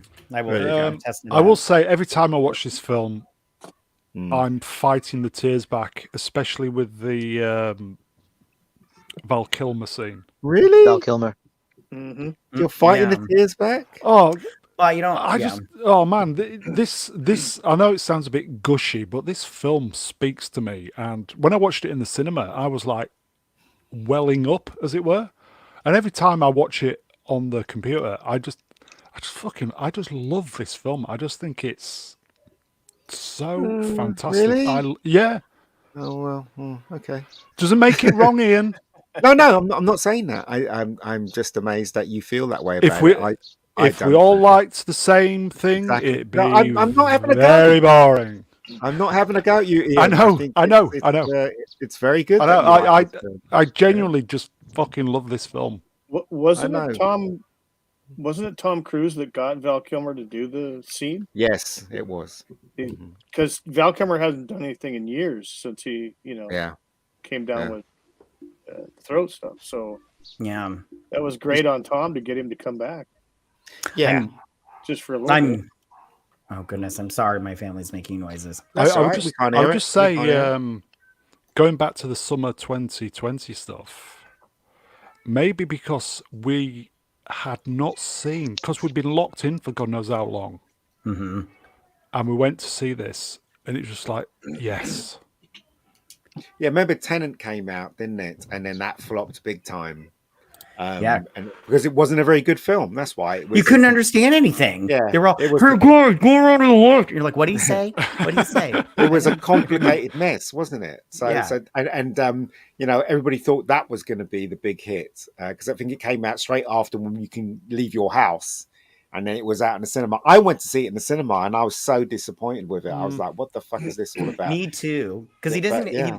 That's the problem with Nolan. He doesn't explain any of his science. Yeah. You're like, how does this time travel? What's going on here? This is ridiculous. And I he's like, you're not smart enough to get my movie. I I'm like, I don't think it's that. I think him and his brother, I think they tried to search for a deeper meaning in their films. In other words, they're up their own arse trying to create art instead of entertainment. Do you know what I mean? I They agree. need to create entertainment. I think Tenet was trying to be Star Trek, but not Star Trek, because obviously it was current day. Yeah, kind and of it high wasn't- concept Star Trek stuff. Yeah, it wasn't necessarily a bad idea. It's just, listen, like I said, Yeah. I couldn't understand half the Agreed. shit people were saying in that movie. And I went and seen it in the theater. And I was like, I don't know what's happening right now. I don't know what they're saying. It was just, ridiculous. Here you go, folks. MC in the chat. I'm with you, Mr. Brown. Loved it. Still hate the original, though. I hate the original as well. The original, I like the original, but for all its flaws, I still like it. But The Maverick, original I just think came it's out fantastic. when MTV was at its height. So it was Yeah. very MTV-ish. It was very much, Yeah. shot with the sun rising and going down and all these really good-looking people and stuff like that. And I didn't warm to it at all. I really thought there was something odd when they were playing on the beach. I was thinking, Jesus, do you know what I mean? Is there, did they make this for gay people? This scene here? I was thinking to myself. I will say there's. I didn't like it. Yeah, a lot of people in the chat are saying Tenet, but here you go, Hostman, Mr. Brown Alliance, that's me. As someone who will stand for most Nolan films, I absolutely despised Tenet. Did you find that when you watch anyone here? Did you find that when you watch Tenet, you kind of got the story, and then when you came out to cinema, you were like, "How did all of that happen?" Yeah, that's what I felt like to me. You know what I mean? I was the exact same. I was like, I don't understand how this time travel worked. I was like, I don't understand how they could all speak. But it was just, I don't know. It was so convoluted. The thing is, on the backward timeline, how would they go for a shit? Because surely it would go up the bottoms. Right. Yeah, that's a good point. Just saying. Yeah. Okay. Yeah. So, Real quick, going back to Top Gun Maverick, it's not really Top Gun Maverick. It's more of a Val Kilmer question. Do you think Val Kilmer can still make a cameo in Willow? No. No. Would he want no. to though? I hope not. I hope Yeah. not. But this day and age, though, he might just do it for the pay. Do you know what? Right, Val Kilmer, right, was at the top of his tree. He was like everybody wanted Val Kilmer. Then all of a sudden, as the years went on, he ended up being co-star in movies. Like I watched Deja Vu a couple of days ago, and he was like a co-star in it. Someone as big as yeah, it was just really weird how his I career did went like from that there movie. to there. Yeah. Yeah. With regards the Kilmer scene, the studio didn't want the scene in the film, and it was Cruise who What? it was Cruise who fought to have the scene in the film. Good. Yeah, but the studio doesn't have any say because it's Tom Cruise that owns the IP They- and also he owns his own production but company. they didn't. The studio wanted him to take it out, and he said no. Of course, he's going to say no. Yeah, it was a Tom good Cruise is scene. like flips the finger to all the studios, and if you don't want to buy my film, I'll sell it to another distributing company. So they're going to buy his film, aren't they? So they're going to distribute his film. It's Tom Cruise. Tom Cruise is one of the biggest stars in the world now. Well, I mean, I think he is now. what's his name? Star power. Yeah, what's his name? Will Smith used to be there, but because of the slap, he's gone right down Yeah. to the pits of hell, isn't he? So, Yeah. so there you go. That wife of his, she dug in her Okay. nails. So hardly surprising, with this channel. Number one of best moments of 2022 was Top Gun Maverick. What a surprise! Okay, so Yeah. The hero's journey at a satisfying end. yeah, shall we do some and finalies? We'll do some honourable mentions. Yeah, let's do it. Peacemaker. Oh, not oh, thinking about that film with George Clooney. Yeah, I love Peacemaker. It was I don't- fantastic. yeah, I never saw it. John Cena, James Yeah. Gunn, really There- good. Never seen it. There's an omission from there, Mr. Brown. There's an omission that I'd like to point out, if that's all right. Okay. Have I spelt something wrong? Or go on. No, an omission, something you've left out. Oh, But I okay. think I'd forgotten it came out this year or last year, and I think it deserves a lot more acclaim than it got, and certainly a lot more box office revenue than it got. But The Unbearable Weight of Massive Talent came out in 2022. Nicolas Oh. Cage, essentially, taking the piss out of his own entire career and doing it, with great Oh, okay, taste. yeah, I And know it was that, yeah. I don't know how everyone else feels about that, but for me, that was probably my top film of the year. The Unbearable Weight of Massive Talent. Okay. I think it. So, To me, it came across as a B movie, and it Yeah. was really enjoyable. But I don't think it deserves to be number one or anything like that. I didn't see it. Like you said, it It's looked all like a right. B movie, and I was like, It's oh, all I'm right, not yeah. interested. Okay, so Very much on my own here. okay, so some honourable mentions. Let's make the screen big. Okay, so Yeah, Peacemaker was fantastic. If you haven't watched it, I suggest doing it. It was fun. funny. Disney.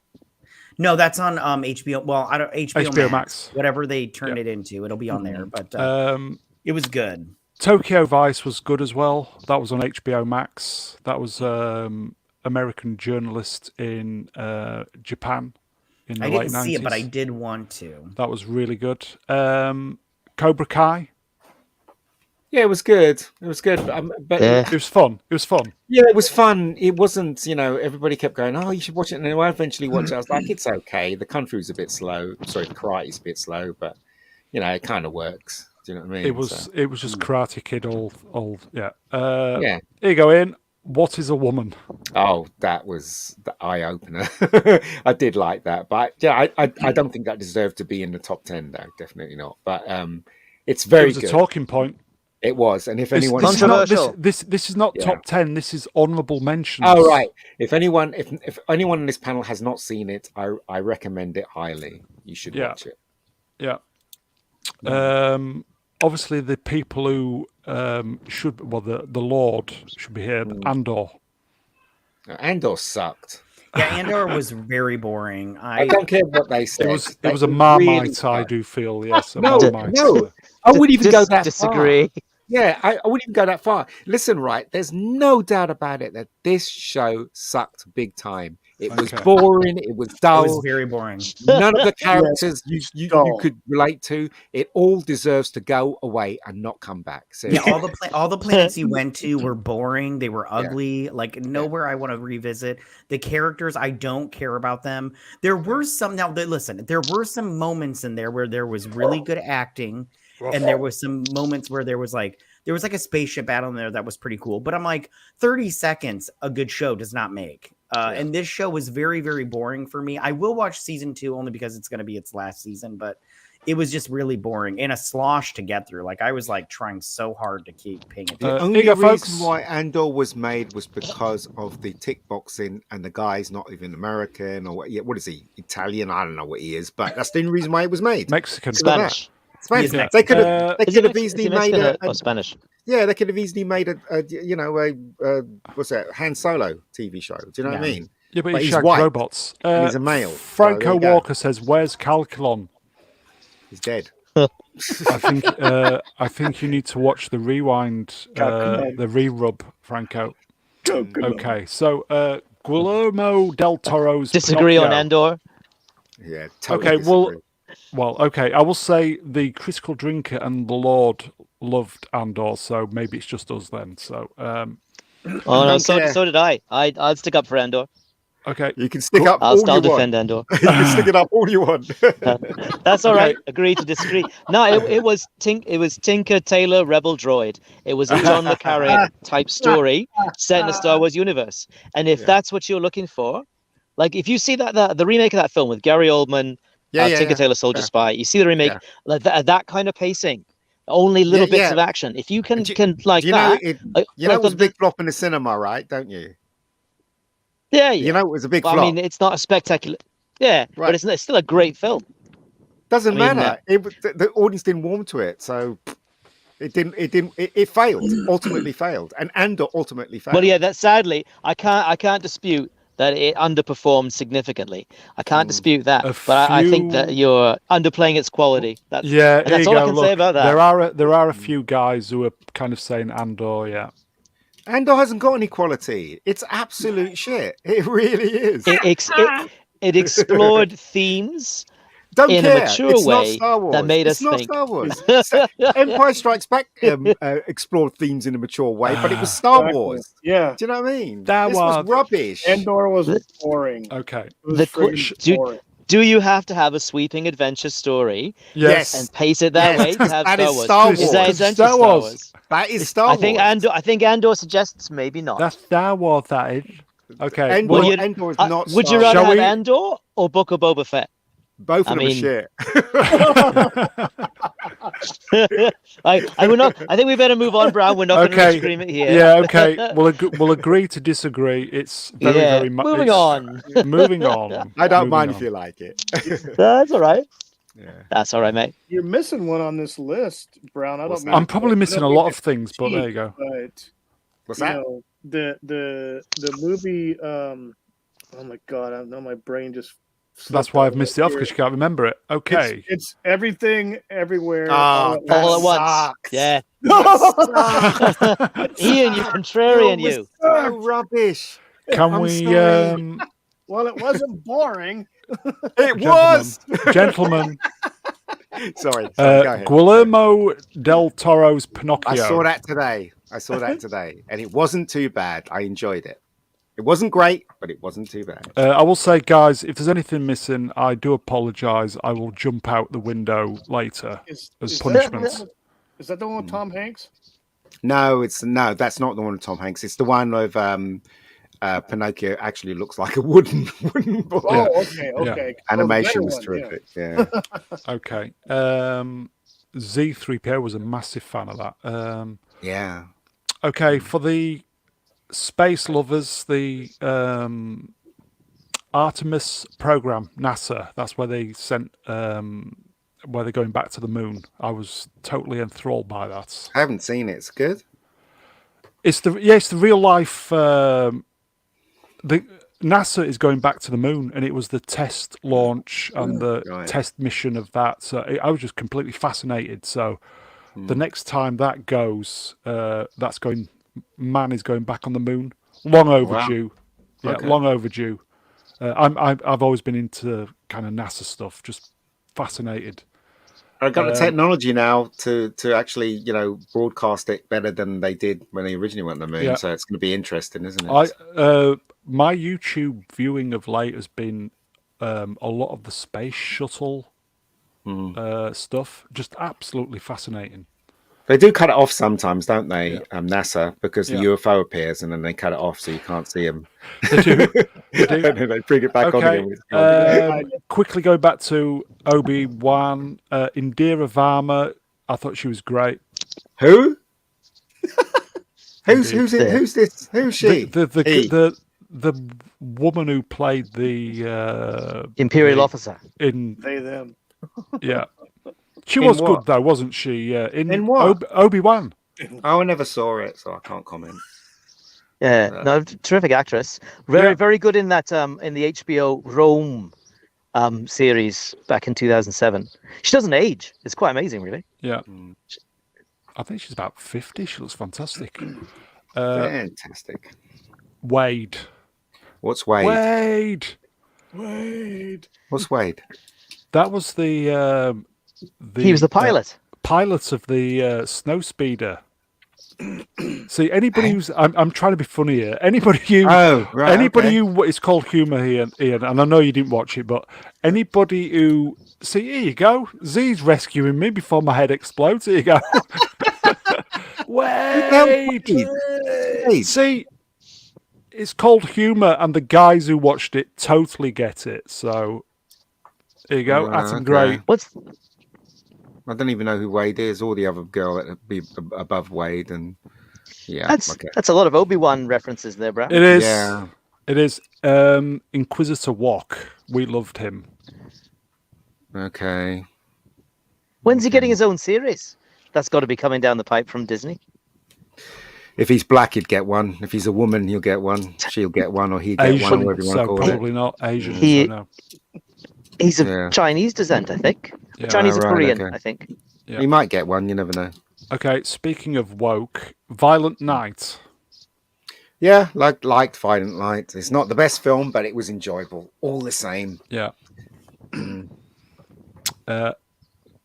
Barry. Oh, Barry was good. Let's face it. It was good. It was good. I mean, I'm assuming a lot of people haven't watched it, but Barry's it's a terrific show. I will say, everybody, if you've not watched Barry, that would be one to watch this year. Get it watched. Barry Season 1 was Banshee. brilliant. Yeah, season Barry's 1 was fantastic. brilliant. Yeah. Season 2 was okay. It was season 2 was good, but it wasn't as good as the first one. And season 3 was just as good as the second season. So Yeah. there you go. It's got the Fonz. Yes. Exactly, and he's brilliant. He won an Emmy for his performance in Barry. Yeah. So there you go. Did he? Oh, good. Well deserved. Well deserved. Reacher. Reach is Yes. fantastic. Reach Second has season coming soon. Reach has a lot in common with Maverick because they both treat the white male hero as brilliant. They treat them very, very well, and they both kick ass. So there you go. Here you go. Frank is then asking the tough questions. Is Barry based on Barry Lyndon? No. No.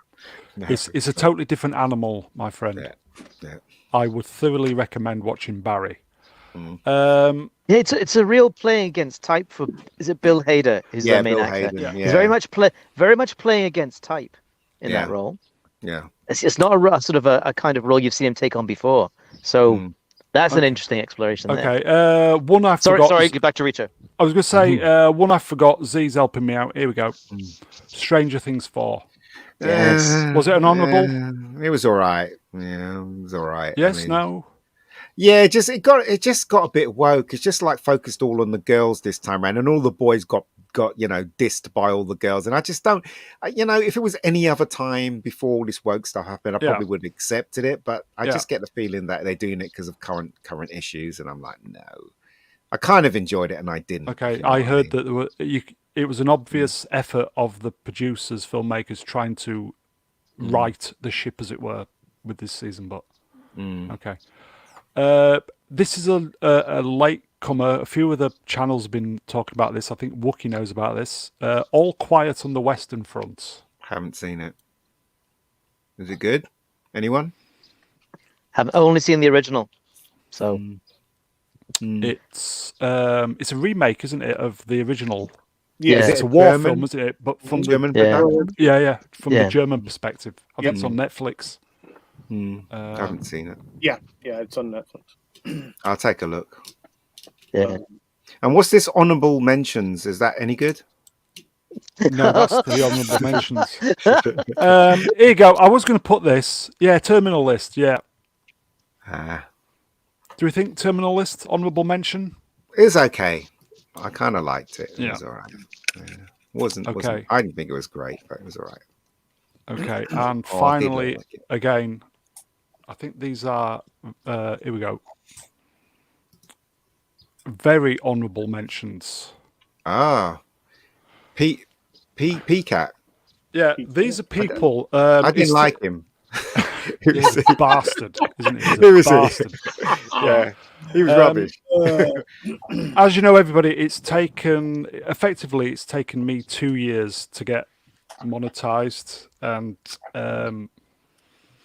when I say I'm nothing without the chat, and especially the guests, I really mean it. So for me, these are the very honourable mentions. So Trev, PCAT, Rennie A or Rennie L, Tim's Talk, Swap Shop, MatKat 83, Commander Culture. I haven't seen him in Wookie ages. Commander It was on yesterday. was Wookie he? Fever Presents. Do you know who that is? Wookie? I don't know who that. he is. I don't know. The mighty not Brian Young. I love Brian. Brian is so cool. Yeah. That can't be understated. He's such a cool I chap. miss doing streams with not Brian. He's awesome. Yeah, The mighty Ruin Johnson, yeah, he's old funny. roundhead himself. Yeah, Problem being, I would say problem being's very loud and talks. darling. darling. Yeah, he's lovely though. He's lovely. Who's this? Z3PO, Yeah, he's always the shafting golden his- reach yeah, around golden- droid golden of rod. choice. Golden Yeah. rod. Yeah. goldenrod. Yeah. Oh, here we go. Lost Chord. Lost Chord. Do is we know only- him? The Lost Chord is only on your channel because he does he pities us. pro bonus. He does pro bonus, doesn't he? So Yeah. that's why he's on Pro his bonus. I think channel. he's taking pity on us now. Yeah. Yeah, I reckon so. Who's this? Movie Cynic. I really Movie like Cynic. Yeah. I'm gonna have a word with Movie Cynic because he said he was going to be here. The bastard. Yeah, Movie Cynic, old blue He's boy combing his himself. blue hair. He's got Yeah, things to do, man. I think he was on a proper promise. That's why he's not here. So he's all right. Yeah. here you go. The Critical Drinker. Yeah, he Who's needs help that? on his channels. He needs help Yeah. on his channels. Nobody's watching his channel, so people should Yeah, subscribe. we do. to it, Yeah, it's for the. It's Who? for the. Yeah. Does anybody know who the Critical Drinker is? man. Don't know. Don't know. Don't know. Yeah. Don't know. He's all right. I like him. He's a good chap. Yeah, he's brilliant. He's brilliant. Who the fuck's this? The Mega Geek. Yeah. Who the fuck? No is that? idea. Anybody know who that is? Oh man. It should here be you in go. brackets. The genius. He Here you makes go. Happy on. Nah, that'll be fine. Yeah. Oh, fucking hell. We forgot Jennifer Lawrence. Oh, for fuck's sake. She should be at the top of the list. Oh, for fuck's sake. She was gorgeous when she was young, wasn't she? I mean, I hate to say it, but she was just, and she's still gorgeous now. But when she was young and she had more meat on her, oh, she was so. Was that when Sorry? she starred in Aliens? She wasn't in Aliens. She was the That's first Jennifer action- Lawrence, isn't it? Yeah, she was the first action woman. Yeah. Yeah, she was. Oh, yeah. She was great in Aliens. Oh no, it was the Terminator. She was really good in. She was Oh, really yeah. good in the Terminator in 1984. She was great in that. Yeah.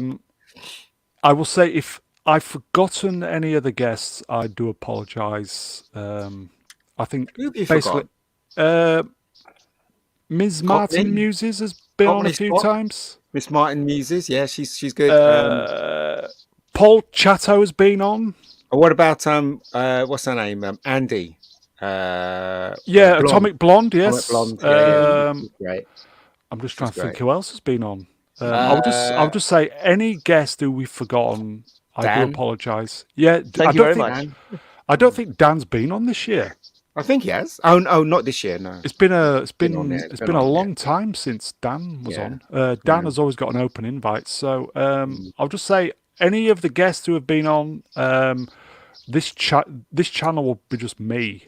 So without the guests, it's just me, and I don't think it'd be very good. But I do miss Renier. Though. Oh, don't be hard on yourself, bro. Renier. Oh, I miss her. yeah, Rennie, we need you back on, please. Rennie, please. Asking nicely, please. So that's it for the guests. So more importantly, and all in the chat. Stream killer. I think MatKat is putting his kids away, isn't he? I know he's missing the moment when I'm gushing. I know. He's Can't believe it, I think he's got the chloroform out and he's put his kids to bed. Yeah. When I say and all in the chat, I genuinely mean that because, as I've said from day one, we are nothing without the chats. And we appreciate every interaction, every chat that I accidentally miss. I've noticed as we've got bigger and bigger, you do miss some of the chats. If we miss your chat, we don't do it on purpose. But yeah, we're nothing without you guys. It would be just us lot talking shit at each other. We do anyway. So, as I said, we've taken 2 years. Some of you guys have been here from day one. And 2023, let's just hope we're going to move on to bigger and better things. I've been Hopefully. here since your French encounter on your channel. I know. One lesson is never put an open link to StreamYards in the chat because the French pornographers take advantage. Matt, are you back? Because you're very loud. I apologize. Yeah, that's always the thing. When I come back, I'm always loud. Yeah. You've missed you've missed the best moment, mate.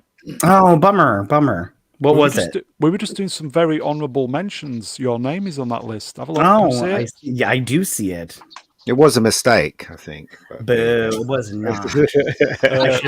I should have been at the top of the list. That was a mistake because he pressed the button to advance the slide, you naughty boy. Oh, did I? I apologize. Boomering it up. Boomer. Anyway, that is it, folks. There it is. Pack it in. I think that's it, folks. Please consider donating to the channel. Links in the description, blah, blah, blah. All that usual stuff. There's could be worse. Slide. It could be worse. It's worse. So I think that is it, folks. Top 10 of 2022. If I've missed your favourite out or missed anything out, I do apologise. Nothing scientific. It was just some of the kind of feedback from some of you guys, and obviously the feedback from the stream over the year, and some of the guests' Twitter top 10s. So I think that is it. Chat, you are wonderful. Very, very steady numbers tonight. You guys are fantastic. All I can say is we'll see you next time. Happy New Year. Let's hope this year is going to be great. So I'll thank the guests. MatKat, cheers, my friend. As always, I have a good time with you guys. Thanks for inviting me. At short notice, but Romeo, Tango, November, Zulu. Cheers, my friend. Great to have you on. Oh, thank you, Brown. It's great to be on, and Happy New Year, everyone. All the best. Again, short notice. Wookie, cheers, my friend. Appreciate this. You've stepped in last couple of days. Fantastic work, sir. Always enjoy it. Thank you so much. Really like being on with you guys. Great to have you on, mate. And last but by no means least, the wise elder of the channel, you know the rest. The mega geek himself, Ian David Diaz. Yeah, well, no worries, guys. No worries. Happy New Year to all in the chat. I think that's it. Hopefully we'll be back Saturday I may change the film. I don't know yet. So I'll put it on the community page. So at the moment, nobody is scheduled, but it may change. So we'll see. Anyway, so that is it, folks. I will say thank you for all your support this year. Let's hopefully on to bigger and better things. Happy New Year. Let's hope 2023 will be a good one. Take care, everybody. See you next time. Bye-bye, everybody. Bye. Bye-bye. Bye. Bye. Ta-ra. Bye.